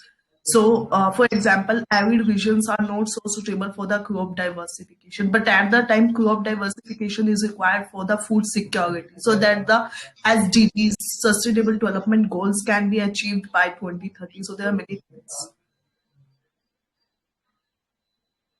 ठीक है sir, ये ना India ने ना UN ने India का कोई तो प्रपोजल एक्सेप्ट किया था जिसमें इंटरनेशनल ईयर ऑफ मिलेट्स ऐसा कुछ मनाने वाले थे। हाँ हाँ, आई थिंक लास्ट ईयर 2020 की बात है शायद। वो एक्सेप्ट कर लिया था इन लोगों ने, 2023 में बनाया, मतलब यूएन में।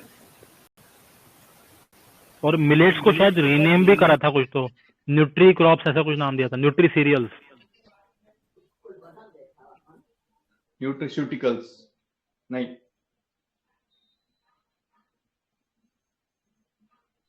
तो ठीक है। आई थिंक ये डायरेक्ट क्वेश्चन है, बट ये यार JS1 का लग रहा है। JS1 JS2 में होता है ना, कहाँ करते हैं अपने क्रॉप डाइवर्सिटी वगैरह? क्रॉपिंग पैटर्न कहाँ पे है? Crop diversification is a part of GS3 as well.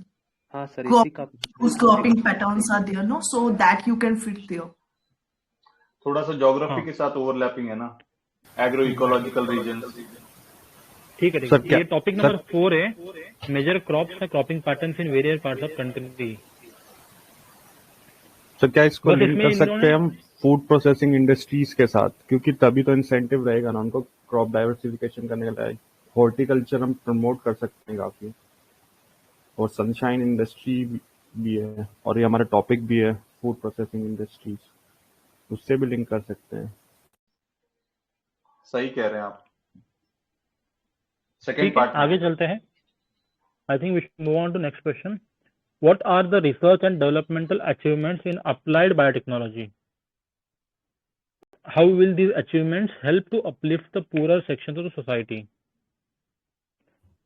तो अचीवमेंट्स क्या है? दो टाइप के achievement, research and development achievements, and पूरा सेक्शन को कैसे फायदा हो रहा है इसका? सर ये Yes, I was GM expecting this thing.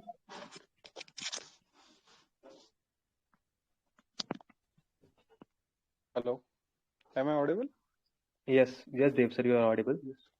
Yes, I was expecting this question, short question. In 2019, they asked biotechnology, how can we use biotech in improving the living standards of farmers? In 2020, sorry, they asked how can we use nanotech in health sector? And I was expecting on the same lines. Now they have asked the use of biotechnology in uplifting poorer sections of the society. So Yeah, those who इसमें have been yeah, please go on.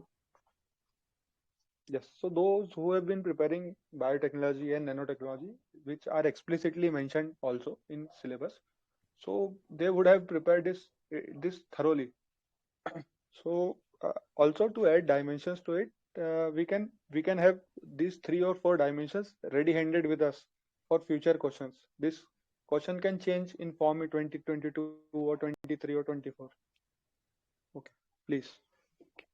Okay so ये जो पहला part है यार, वो तो सभी हाँ एक्सप्लिसिटली मेंशन्ड है, और इसके जैसे आपने कहा टेम्पलेट्स बना के जाएंगे यार, रिसर्च एंड डेवलपमेंट। इसमें मेरे को एक करंट याद आ रहा है जिसने पुअर की सेक्शन की हेल्प की थी, वो जेनेटिकली मॉडिफाइड रबर प्लांटेशन हो रही है शायद नॉर्थ ईस्टर्न में और केरला के कुछ पार्ट्स में, वो असम में हुआ था। तो हाँ, तो वो काफी न्यूज में आ गया था। हाँ यार In वही बता Assam, in Assam, rubber plantation was taken place. Okay हाँ, तो वो कन्वेंशनल एरिया नहीं है रबर प्लांट ग्रो करने का, बट जेनेटिकली मॉडिफाई करके कुछ MnSOD कोई एलिमेंट डालते हैं शायद। तो गुड। ये हाँ, तो ये जो है ना MnSOD वो जीन था, मतलब वो केरला में इन लोगों ने बनाया था, प्लांट बनाया केरला में है, लगाया असम में है, और असम में रबड़ नहीं लगा सकते हैं क्योंकि वहां का टेम्परेचर सूट नहीं करता, लेकिन स्टिल क्योंकि उसने ये जीन लगा दिया तो हम ऐसी जगह पे भी रबड़ उगा पाए हैं जहाँ पे एक्चुअली में पॉसिबल नहीं होता था ड्यू टू देयर क्लाइमेट, जैसे असम। हाँ, तो उसका जैसे ये 15 मार्कर क्वेश्चन है, तो जैसा देव भाई ने पहले बताया रिसर्च एंड डेवलपमेंट पे तो आप टेम्पलेट बना के जाएंगे, तो सेकंड पार्ट है ना, वो how will this achievement help to uplift, ये जो रबर प्लांटेशन वाला है जेनेटिकली मॉडिफाइड, कैसे lower section, lower strata, poor section की हेल्प कर रहा है, फार्मर की हेल्प कर रहा है, ये एक एग्जाम्पल बनेगा। बट इसमें जब आप और एग्जाम्पल्स लेने जाएंगे ना, तो आई गेस थोड़ा सा इनर्शिया आएगा मेंटली, पेपर सही कह रहे हो। एग्जाम में बैठे बैठे। मतलब इसमें एग्जाम्पल नहीं होंगे तो हम लोग फिर जनरल पॉइंट लिखेंगे तो कोई मतलब नहीं बनता ना, तो हमारे पास एग्जाम्पल्स पहले से होने चाहिए। GM सोयाबीन का एक्सपोर्ट अलाउ किया था रिसेंटली। गुड, ये था, हुआ है ये। लाइक हम बताया गया था कि सोयाबीन, क्योंकि सोयाबीन तो ह्यूमन कंजम्पशन के लिए, तो ध्यान नहीं, से एनिमल कंजम्पशन के लिए, क्योंकि हाँ, वो चीप सोर्स ऑफ प्रोटीन होता है। ठीक ठीक, वो चिकन विकन के लिए ना, ठीक। कोई बोल सकता है कि बायोटेक्नोलॉजी में क्या क्या आता है? ह्यूमन सीक्वेंसिंग, और सर ये इंडिजन प्रोजेक्ट जो कर रहे हैं, इससे हम हेल्थ मतलब बेसिकली काफी डिजीजेस हम मैप कर सकते हैं, ताकि गुड पॉइंट, बिल्कुल। ये तो सबसे ज्यादा न्यूज में था इंडिजन पे, तो पूरा इंडिजन और इंडी गो वाला जो आया था ना चिप, मतलब इंडिजन कोविड का सीक्वेंसिंग देख लो। हाँ, कोविड का जो सीक्वेंसिंग चल रहा है, जो न्यू वेरिएंट्स डिटेक्ट हो रहे हैं, वो भी तो यही इसी का पार्ट आएगा ना, जीनोम सीक्वेंसिंग। बिल्कुल उसी में आएगा। ये स्पेसिफिकली पुअरर के लिए उसको कनेक्ट हाँ, करना, वो ये हेल्थ में है ना, यहाँ पुअरर का पूछ रहे हैं कि पुअर सेक्शन को कैसे हेल्प हो रहा है। हर साल एक मार्जिनलाइज सेक्शन को उठा के उसको टेक्नोलॉजी से कैसे हेल्प कराते हैं, ये यूपीएससी का एक पैटर्न हो गया है। सही में तो पुअरर सेक्शन से अब तो अपने को टेक्नोलॉजी का उनमें यूज कैसे करेंगे, तो आप अभी बता रहे थे ना कि जेनेटिक इंजीनियरिंग वगैरह, हाँ उसमें यूज करके अपन ऐसी सस्ती दवाइयां बना सकते हैं जो अपन उनको प्रोवाइड कराएं, और ये हो भी रहा है। तो डिस्ट्रिक्ट लेवल पे जो सिविल हॉस्पिटल्स होते हैं, वहाँ पे ये जेनरिक दवाई जो होती है, generic medicine they are given. तो these are research led by biotechnology और दे आर हेल्पिंग पुअर। और दूसरा आप पूछ रहे थे कि बायोटेक्नोलॉजी में क्या क्या है, तो मैं ब्रीफली बता देता हूँ। तो बायोटेक्नोलॉजी वो है जो ह्यूमंस बायोलॉजी को यूज करे ह्यूमंस के हेल्प में प्रोडक्ट बना के। तो जेनेटिक इंजीनियरिंग या फिर जीनोम सीक्वेंसिंग और ये सब उसके सब पार्ट्स।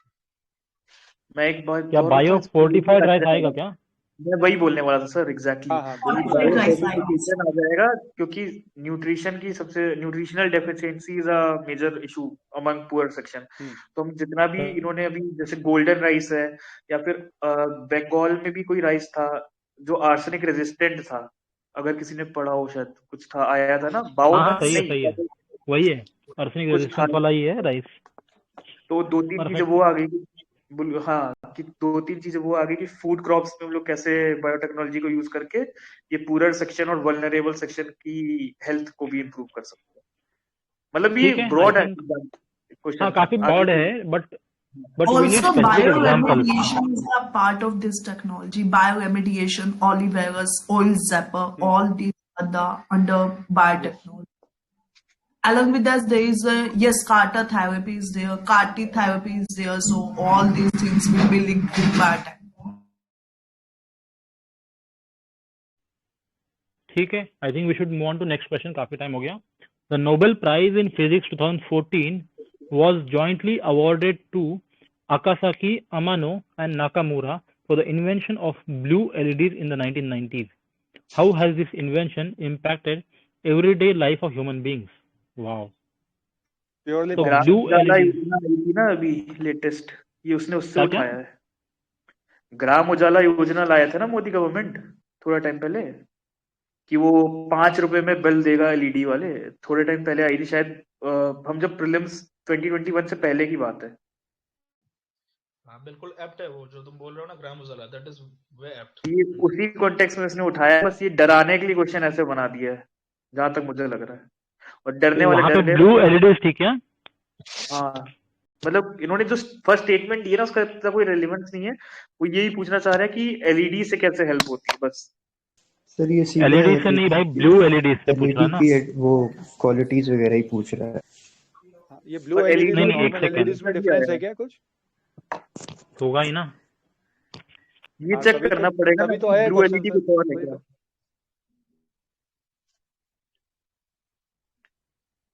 क्योंकि एज सच कोई ब्लू एलईडी वैसे ये भी जो नहीं पड़ के विनर है जाएगा। ना, इसकी रिसेंटली डेथ हुई है। ये एक ग्रुप में आया, मतलब मेरे को भी नहीं पता था। इसकी रिसेंटली डेथ हुई है 2 अप्रैल 2021 को। तो ये उस बेसिस पे है। किसकी, इन नोबेल लॉरेट्स की? हाँ मैं ग्रुप में भेजता हूँ, देख लो। So okay okay. गूगल से ही सर्च करके देखा ये difference between blue LED bulb, तो ये बता रहा है LED light bulbs typically emit more blue wavelength than other types of bulb, so they are culprit of impacting sleep. But LEDs are much more energy efficient than intense। मतलब ये दोनों में difference है भाई। ये जो भी आप बोल रहे थे ना ग्राम उजाला, ये उतना भी इजी क्वेश्चन नहीं है। ये मेरा इंटरप्रिटेशन है, जहां तक हो सकता है मैं गलत हूँ, बट वो जो दृश्यम सर बोले थे ना कि ऐसे ही नहीं पूछना है, वो कुछ कॉन्टेक्स्ट होगा इसका, इसलिए पूछा है ऐसे ब्लू LED बल्ब नहीं नहीं, अगर देखो, अगर जिसको नहीं पता हो तो LED के बारे में लिखेगा ही, वो तो बात अलग है, but we should also know कि अरे ठीक है बाउंसर आ गया है, ये छोड़ो। ये दिख रहा है ना यहाँ पे, इन्होंने जो एक खोला हुआ है हाँ स्क्रीन पे।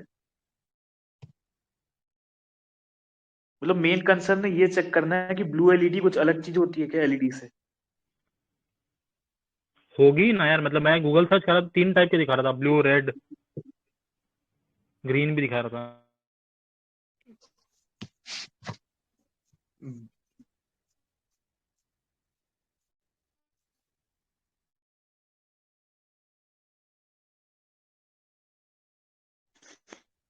Shall we move on to the next question? देखो इसमें टेक्निकल डिफरेंस है, 2 मिनट में बता देता हूँ। The material used in semiconducting element of LED determines its colour. The 2 main types of LEDs presently used for lighting systems are aluminum, gallium, indium phosphate, है ना, sometimes referred as in-gap alloys for red, orange and yellow LEDs। फिर इसके opposite में Indian gallium nitrides alloys for green, blue and white LEDs। ऐसा तो slight change in the composition of these alloys changes the color of light emitted light। But कोई generally ये difference पड़ता नहीं है, तो हम लोग कोई बनाएगा भी तो मैक्स टू मैक्स वही लिख सकता है कि एलईडीज का क्या वो है, मतलब एडवांटेज आई गेस। अरे वही है ना, एनर्जी कंजर्वेशन इसको उसी से हुआ एनर्जी सेविंग के 45,000 करोड़ एनर्जी बचे। सेविंग के लाइट में अपन लिख सकते हैं इस आंसर हाँ, को, क्योंकि बाउंसर है कुल मिला के। एनर्जी कंजर्वेशन ही रहेगा इसका मेन वो। ऊपर से 15 नंबर और पूछ लिया है तो कितना ही कोई करेगा। ठीक है, आगे चलते हैं अपन। ठीक है, बढ़ते बाउंसर हैं। ये सभी के लिए किसी को नहीं आएगा most probably. May of 26th session of Conference of Parties to UNFCCC, what are the commitments made by India in this conference? लो, जो मैं ऊपर कह रहा तो था कि इन था ना लोगों ने पीएम मोदी का क्या मंत्र था? इन्होंने 2 क्वेश्चन दे दिए COP 26 से। पंचतंत्र है ना? पंचमित्र ऐसा कुछ ही तो पंचामृत पंचतंत्र, हाँ, पंचामृत पंचामृत, हाँ सॉरी सर। पंचामृत, हाँ Panchamrit Panchamitra sorry. No, what I am saying is ठीक कि COP है, ये 26 तो मतलब से आई थिंक ही इन्होंने 2 एक्सपीरियंस था। क्वेश्चन दे दिए, यानी 25 नंबर का एक ही टॉपिक से, एक ही करंट अफेयर से। हाँ, ये एक्सपेक्टेड भी था मेरे को लगता है। एक्सपेक्टेड तो था, बहुत ज्यादा एक्सपेक्टेड है, कोई बच्चा नहीं छोड़ के गया होगा। हाँ, इंडिया की काफी तारीफें हुई वहाँ पे। फिर हमने अपने कमिटमेंट्स जो थे उसको आगे बढ़ाया, जो बहुत कम नेशंस ने ऐसा करा। और ये This was पांचों नेट पांचों कार्बन कमिटमेंट न्यूट्रलिटी। सब लोग लिखे होंगे तो मतलब इजी मार्क्स हैं, मतलब ये 15 नंबर वाला सबको ही लिख सकते हैं, तुम आगे चल सकते हैं, मतलब इसमें कुछ ऐसा कुछ है नहीं दिक्कत। अरे बता दो जितना याद आ रहा है। एक तो नेट कार्बन न्यूट्रलिटी करा था, और क्या था? 2070 तक हमें न्यूट्रल होना है, फिर हमारे कार्बन डाइऑक्साइड का एडिशनल कार्बन सिंक बनाना है 35 बिलियन टन का, ऐसी है। और फिर हमारी 30% रिन्यूएबल एनर्जी होनी चाहिए, इस टाइप से है कि 2030 तक हमारी इतना एनर्जी बास्केट रिन्यूएबल से आनी चाहिए, इसका परसेंटेज था। ये सब 5 थे पॉइंट्स। अच्छा, जस्ट रिक्वेस्ट यार, जो लोग नहीं बोल रहे प्लीज म्यूट योर माइक। जब आप बोल रहे तब अपने आप को अनम्यूट करो एंड फिर बोलना, ठीक है? क्वेश्चन नंबर 18 है, describe the various causes and effects of landslides. Mention the important components of national landslide risk management strategy.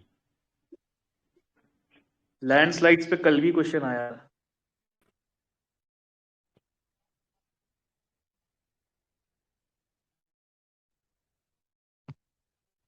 शांति क्यों भाई? लास्ट ईयर भी हाँ एक हाँ, नेशनल प्रोग्राम पे क्वेश्चन आया था, और नेशनल क्लीन एयर पे आया था। इस साल नेशनल लैंडस्लाइड रिस्क मैनेजमेंट पे आया। Last year environment impact assessment में चेंजेस हुए थे, अरे इस बार तो वैसे उसको भी लेके क्वेश्चन आया। केरला में हुआ ना लैंडस्लाइड, काफी इडुक्की में। इडुक्की में हुआ। अब ये महाराष्ट्र में भी हो रहा है, नदन डिस्ट्रिक्ट्स में। हिमालय में भी हुआ था लास्ट ईयर, उत्तराखंड वगैरह में। वो तो वैसे भी GLO ये स्टैटिक का टॉपिक कंसिडर कर सकते हैं, मतलब ये तो एक्सपेक्टेड ही रहता है ऐसा। मतलब जबरदस्ती करंट अफेयर्स बोलने वाली बात होगी। हाँ, मतलब हाँ, ये वो तो तो नॉर्मल है। स्टैटिक का ही बोले। नहीं यार, लेकिन डिजास्टर डिजास्टर्स में भी बहुत सारे रहते हैं ना, लेकिन उसमें भी बहुत सारे होते हैं ना डिजास्टर्स। यस, हम ये बात कर रहे हैं कि ये फिनोमेना बढ़ रहा है। ठीक है, आगे चले क्या? आगे चले? यस सर, आगे चलते हैं। Analyze the multidimensional challenges posed by external state and non-state actors to the internal security of India. Also discuss measures required to be taken to combat these threats. तो बेसिकली देखो, इसके पहले भी internal security question आया था, थोड़ी देर पहले भी आया था ना, जो बस वो साइबर अटैक के बारे में था कि इंडिया इंटरनल सिक्योरिटी में क्रॉस बॉर्डर साइबर अटैक का क्या इम्पैक्ट हो रहा है, क्या सोल्यूशन है। एंड अभी पूछ रहे हैं कि जनरिक ब्रॉड है, थोड़ा सा और ब्रॉडर है। Taliban take over of Afghanistan is a direct security Excellent. challenge to internal security. I think this is in that line. यानी मल्टी डायमेंशनल चैलेंजेस बोल रहा है, तो सभी आएगा, क्रॉस बॉर्डर वाला, बांग्लादेश पकड़ लो। हाँ, वो ड्रग कार्टेल से लेकर मतलब वो हाँ, क्या बोलते हैं, गोल्डन क्रीसेंट, म्यांमार। हाँ, क्वेश्चन भी मल्टी डायमेंशनल है, आंसर भी वैसा ही होगा। उसके बाद फिर नॉन स्टेट एक्टर में अजीत डोभाल सर का वो NGO, वो थर्ड जनरेशन वॉरफेयर, ये वो, मतलब ये क्वेश्चन भी मुझे ऐसा लग रहा है कि हाँ, ये अगर देखा जाए तो लिख सकते हैं इसको भी। ऐसा कोई नया टफ टाइप का क्वेश्चन नहीं डाला है इंटरनल सिक्योरिटी के इस एस्पेक्ट में। हाँ, मतलब ये डुएबल है।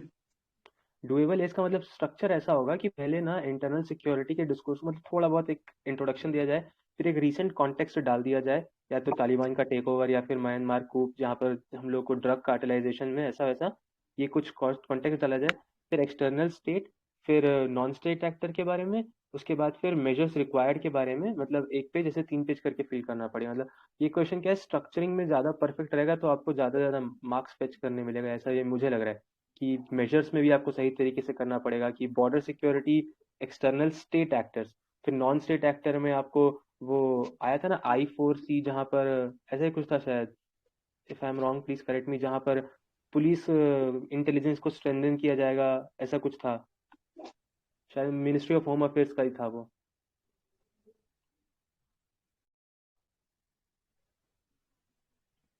Am I audible? जो भी साइबर अटैक में देखा अपन ने वो सब कुछ आएगा इसमें। हाँ सर, सबको मतलब ये और ज्यादा ब्रॉडर एक्सटेंट में बता रहा है ये। फिर जो एमएनसीज का भी बोल सकते हैं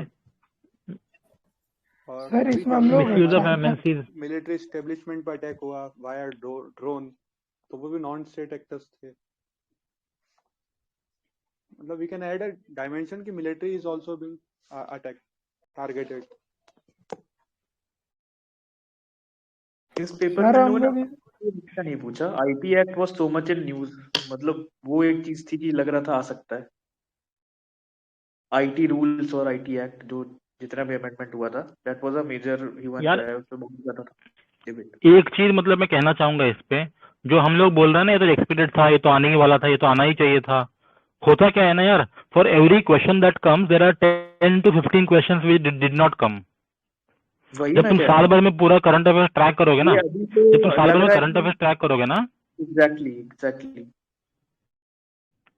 तो मतलब अभी जो लोग अभी सोच के खुश हो रहे हैं कि भाई मैं विजन में पढ़ रहा हूँ तो क्या आएगा, तो मैं पूरा साल का विजन कर लूंगा, यार इतने सारे हजारों इश्यूज आते हैं ना, it's very difficult to predict कि भाई कौन सा पूछेगा कौन सा नहीं पूछेगा वो। उसमें से भी स्पेसिफिकली जब क्वेश्चन इस टाइप के आ रहे हैं, हाउ व्हेन उसके कैरेक्टरिस्टिक बता दो, वो कर दो, वो अभी तो बहुत आसान लग रहा है, जब हम पेपर एक्चुअल दे रहे होंगे तब इट विल बी लाइक कि बाप रे, वो कभी पढ़ा था, वो इतना हम लोग कभी स्पेसिफिकली पिन पॉइंट करके वही इतनी पढ़ के जाते कि वोल्केनो हुआ था स्पेन का, जैसे याद है थोड़ा थोड़ा बहुत, फिर एक एक का बताना था, तो इस टाइप से इतना याद कहाँ रहता है किसी को।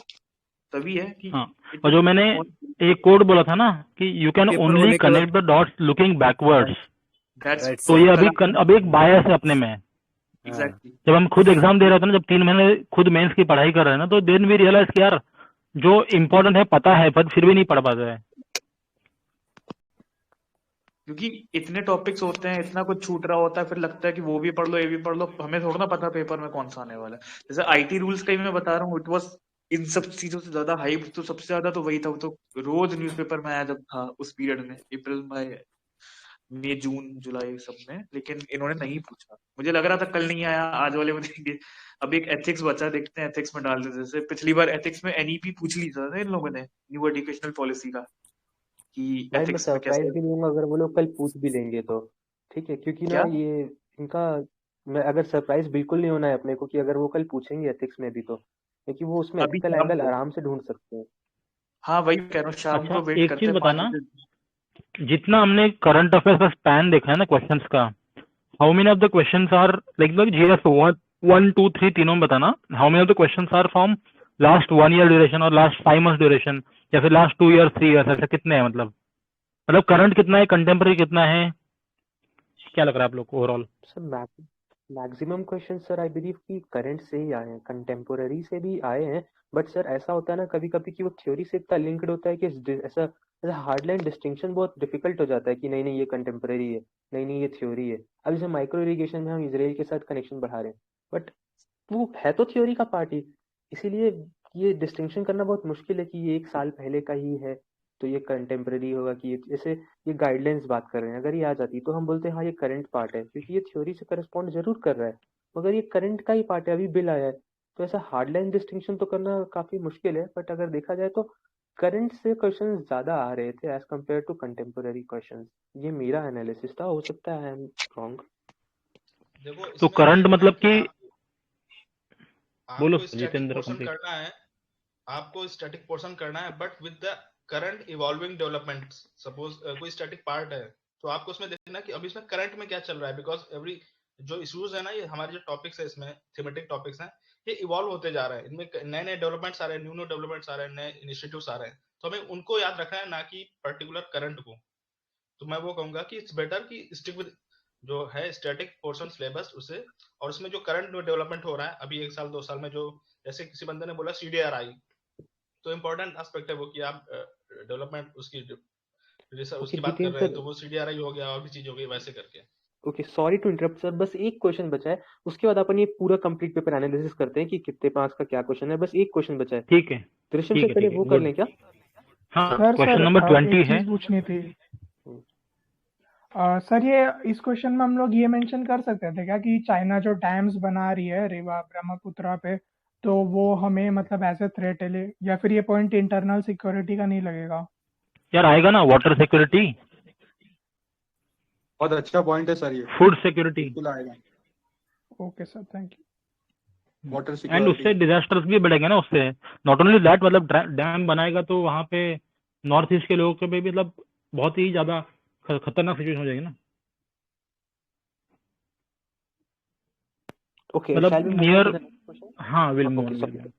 Question 20. Analyze the complexity and intensity of terrorism, its causes, linkages, obnoxious nexus. Also suggest measures required to taken to eradicate menace of terrorism. तो टेररिज्म के ऊपर क्वेश्चन है, क्या ये डायरेक्टली मेंशन है सिलेबस में कहीं? हाँ सर, इंटरनल कहाँ सिक्योरिटी है? का पार्ट है ना, इंटरनल सिक्योरिटी का पार्ट है। एक सेकंड में खोल के बता रहा हूँ देखकर। ठीक है ठीक है, हाँ सेकंड लास्ट पॉइंट है। करेक्ट। टॉपिक नंबर 19 है सिलेबस में, security challenges and management in border areas, linkages of organised crime and terrorism.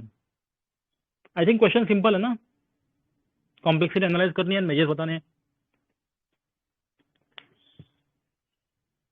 Simple जरूर है सर, स्टैटिक ही इसके बोलेंगे। फैसेट्स हैं। मतलब सबसे पहले वो बता रहा है इट्स कॉसेस, ठीक। उसके बाद फिर बता रहा है लिंकेजेस एंड ऑब्नॉक्शियस नेक्सस। मतलब थोड़ा सा मतलब काफी सारे, जिसमें बोलते हैं ना कि बहुत सारे फैसेट्स है इस क्वेश्चन के, काफी सारे पार्ट्स हैं, चैप्टर्स में डिस्ट्रीब्यूट किया गया इस क्वेश्चन को। मुझे ऐसा लग रहा है कि ये पार्ट वाइज लिखने के लिए ज्यादा सेग्रीगेट करके अच्छे से आंसर बनाना ज्यादा अच्छा रहेगा, कि complexity and intensity of terrorism, उसके कॉसेस क्या हैं, फिर वो लिंकेजेस एंड ऑब्नॉक्शियस नेक्सस। जैसे कि कई बार ऐसा पता चलता है कि बहुत सारे कॉर्पोरेट हाउस ऐसे हैं जो फंड कर रहे होते हैं टेररिस्ट एक्टिविटीज को, ठीक। उसके बाद फिर बहुत सारे ऐसे स्टेट्स होते हैं, not to name any state, but there is one state who constantly I mean क्या बोलते हैं उसको, पैसे देता है या फिर ग्रो करता है टेररिस्ट को, टेररिज्म को। तो ये एक लिंकेज और वहां पर आएगा। ऐसा नेक्सस फॉर्म जो हो रहा है, ये बिल्कुल सेग्रीगेट करके करने वाला आंसर है मेरे ख्याल से। उसके फिर मेजर्स तो एक अलग पेज में जाएगा हर चीज के लिए, कि FATF को स्ट्रॉन्ग कीजिए, उसके बाद फिर बॉर्डर पे ज्यादा वो कीजिए, फिर इंटेलिजेंस को इम्प्रूव कीजिए। Am I even audible? Yes yes.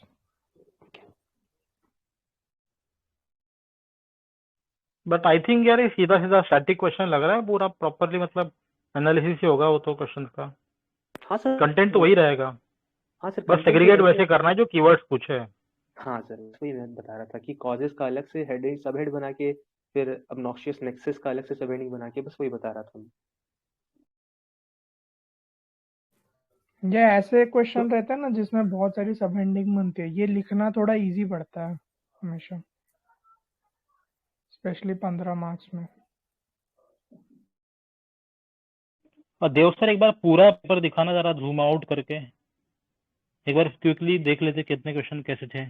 सबसे पहले GDP का आया था, फिर कैपिटल बजट से revenue budget, land reform, micro irrigation, S-400 थोड़ा सा शॉकर था, ग्रीन ग्रिड इनिशिएटिव थोड़ा सा डिफिकल्ट लगा, ग्लोबल एयर क्वालिटी गाइडलाइंस भी विजन में था ऐसे बोल रहे लोग, बट लेसर नोन है वो भी।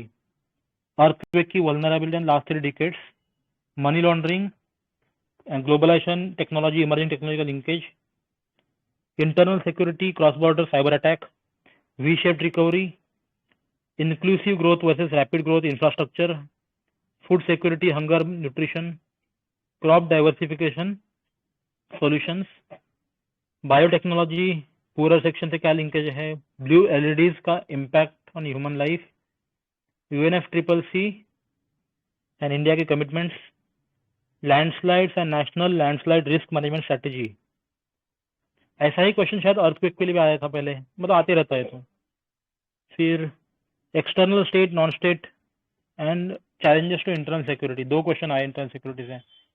नहीं सर, एक्चुअली वो पूरा जो इंटरनल सिक्योरिटी उससे 50 नंबर का टेररिज्म, आया है।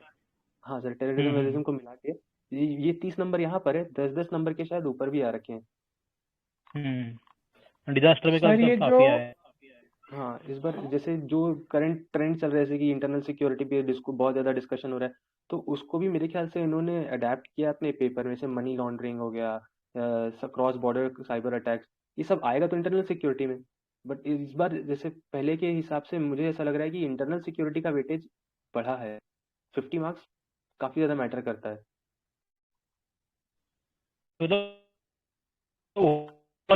जो ईयर 3 में मोस्ट हो गया, जो एग्रीकल्चर वाले हो गए, इनको अच्छे से कर लो। इकोनॉमी थोड़ा बहुत कम ज्यादा होगा तो भी चल जाएगा, काफी ज्यादा स्कोरिंग हो सर जाएगा आपकी वैसे ना उसके बिना भी। आवाज अटक गई थी, सिर्फ मुझे अटकी थी यार, बाकी लोगों को भी अटक गई थी सर की आवाज। Should I voice repeat? Break हो रही है सर की। हाँ सर, अटक am I audible now? Yes, now you audible. हाँ, मैं कह रहा हूँ तो GS3 में कंक्लूजन यही लग रहा है मेरे को कि जो शॉर्टर टॉपिक्स है, सिक्योरिटी हो गया, डिजास्टर हो गए, साइंस एंड टेक हो गया, या फिर जो एग्रीकल्चर हो गए, इनको अच्छे से कर लो पहले, काफी ज्यादा स्कोरिंग है।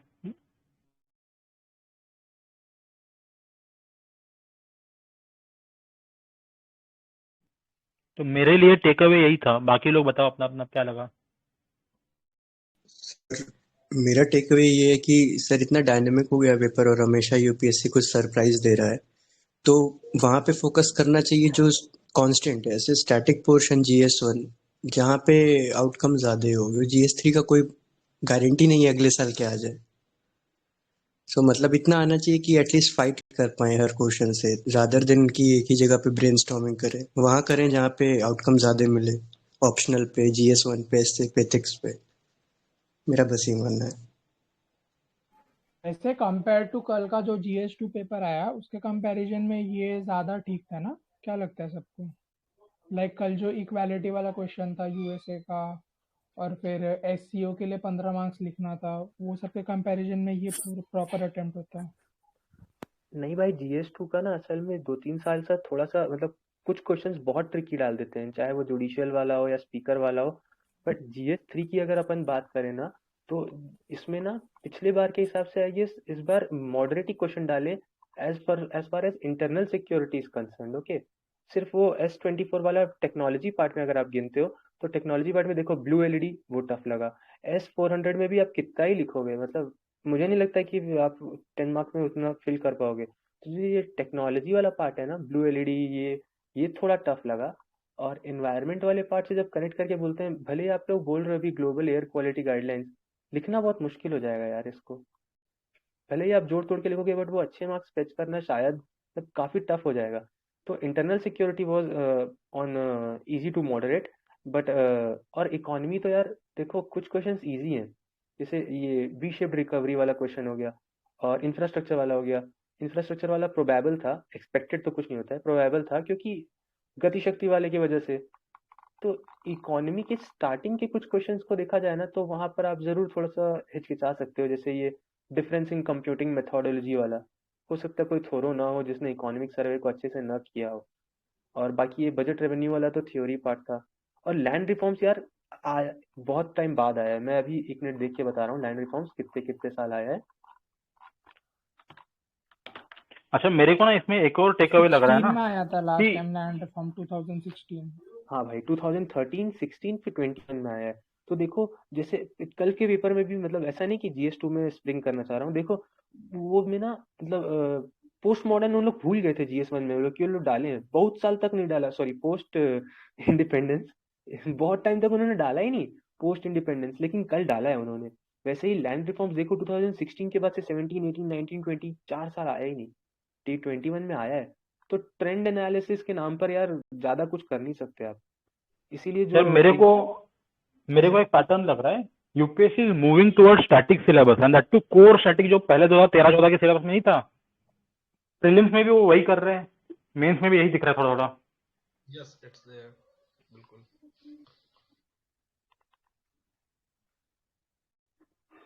What do you guys think? इस साल है, हो सकता है अगले साल फिर चेंज कर दें। लास्ट ईयर भी ऐसे ही था नहीं? क्या लग रहा है तुम लोग को, देखा क्या? देखिए इस साल का प्रीलिम्स तो स्टैटिक था काफी। लास्ट ईयर का भी प्रीलिम्स तो स्टैटिक ही था यार, लास्ट 2 साल से वही हो रहा है ना। मतलब दे आर वांटिंग कि भाई तुम लोग पढ़ो चुपचाप से, जो भी ट्रेडिशनल एरियाज है ना, एंशिएंट हिस्ट्री, मेडिवल हिस्ट्री, सब कुछ पढ़ो, छोड़ो मत। मतलब जो सिलेबस में दिया है उसके स्टैटिक टॉपिक्स कवर करो। जैसे बजटिंग वाला क्वेश्चन था अभी, क्वेश्चन 1 और 2 जो थे पहले वाले, पूरा ही स्टैटिक टाइप का ही है ना। तो हाँ, ये तो क्वेश्चन तो पूरे स्ट्रेटेजी है। इवन माइक्रो इरिगेशन का पकड़ लो। हाँ मतलब ग्रेशियम सर, तो मतलब मैं तो यार, मेरे लिए टेक अवे। ठीक है, ठीक है, ठीक है। Okay, thank you guys, thank you very much, and I request all of you to go and like, share and subscribe the YouTube video that I'll be uploading. ठीक है? Thanks guys.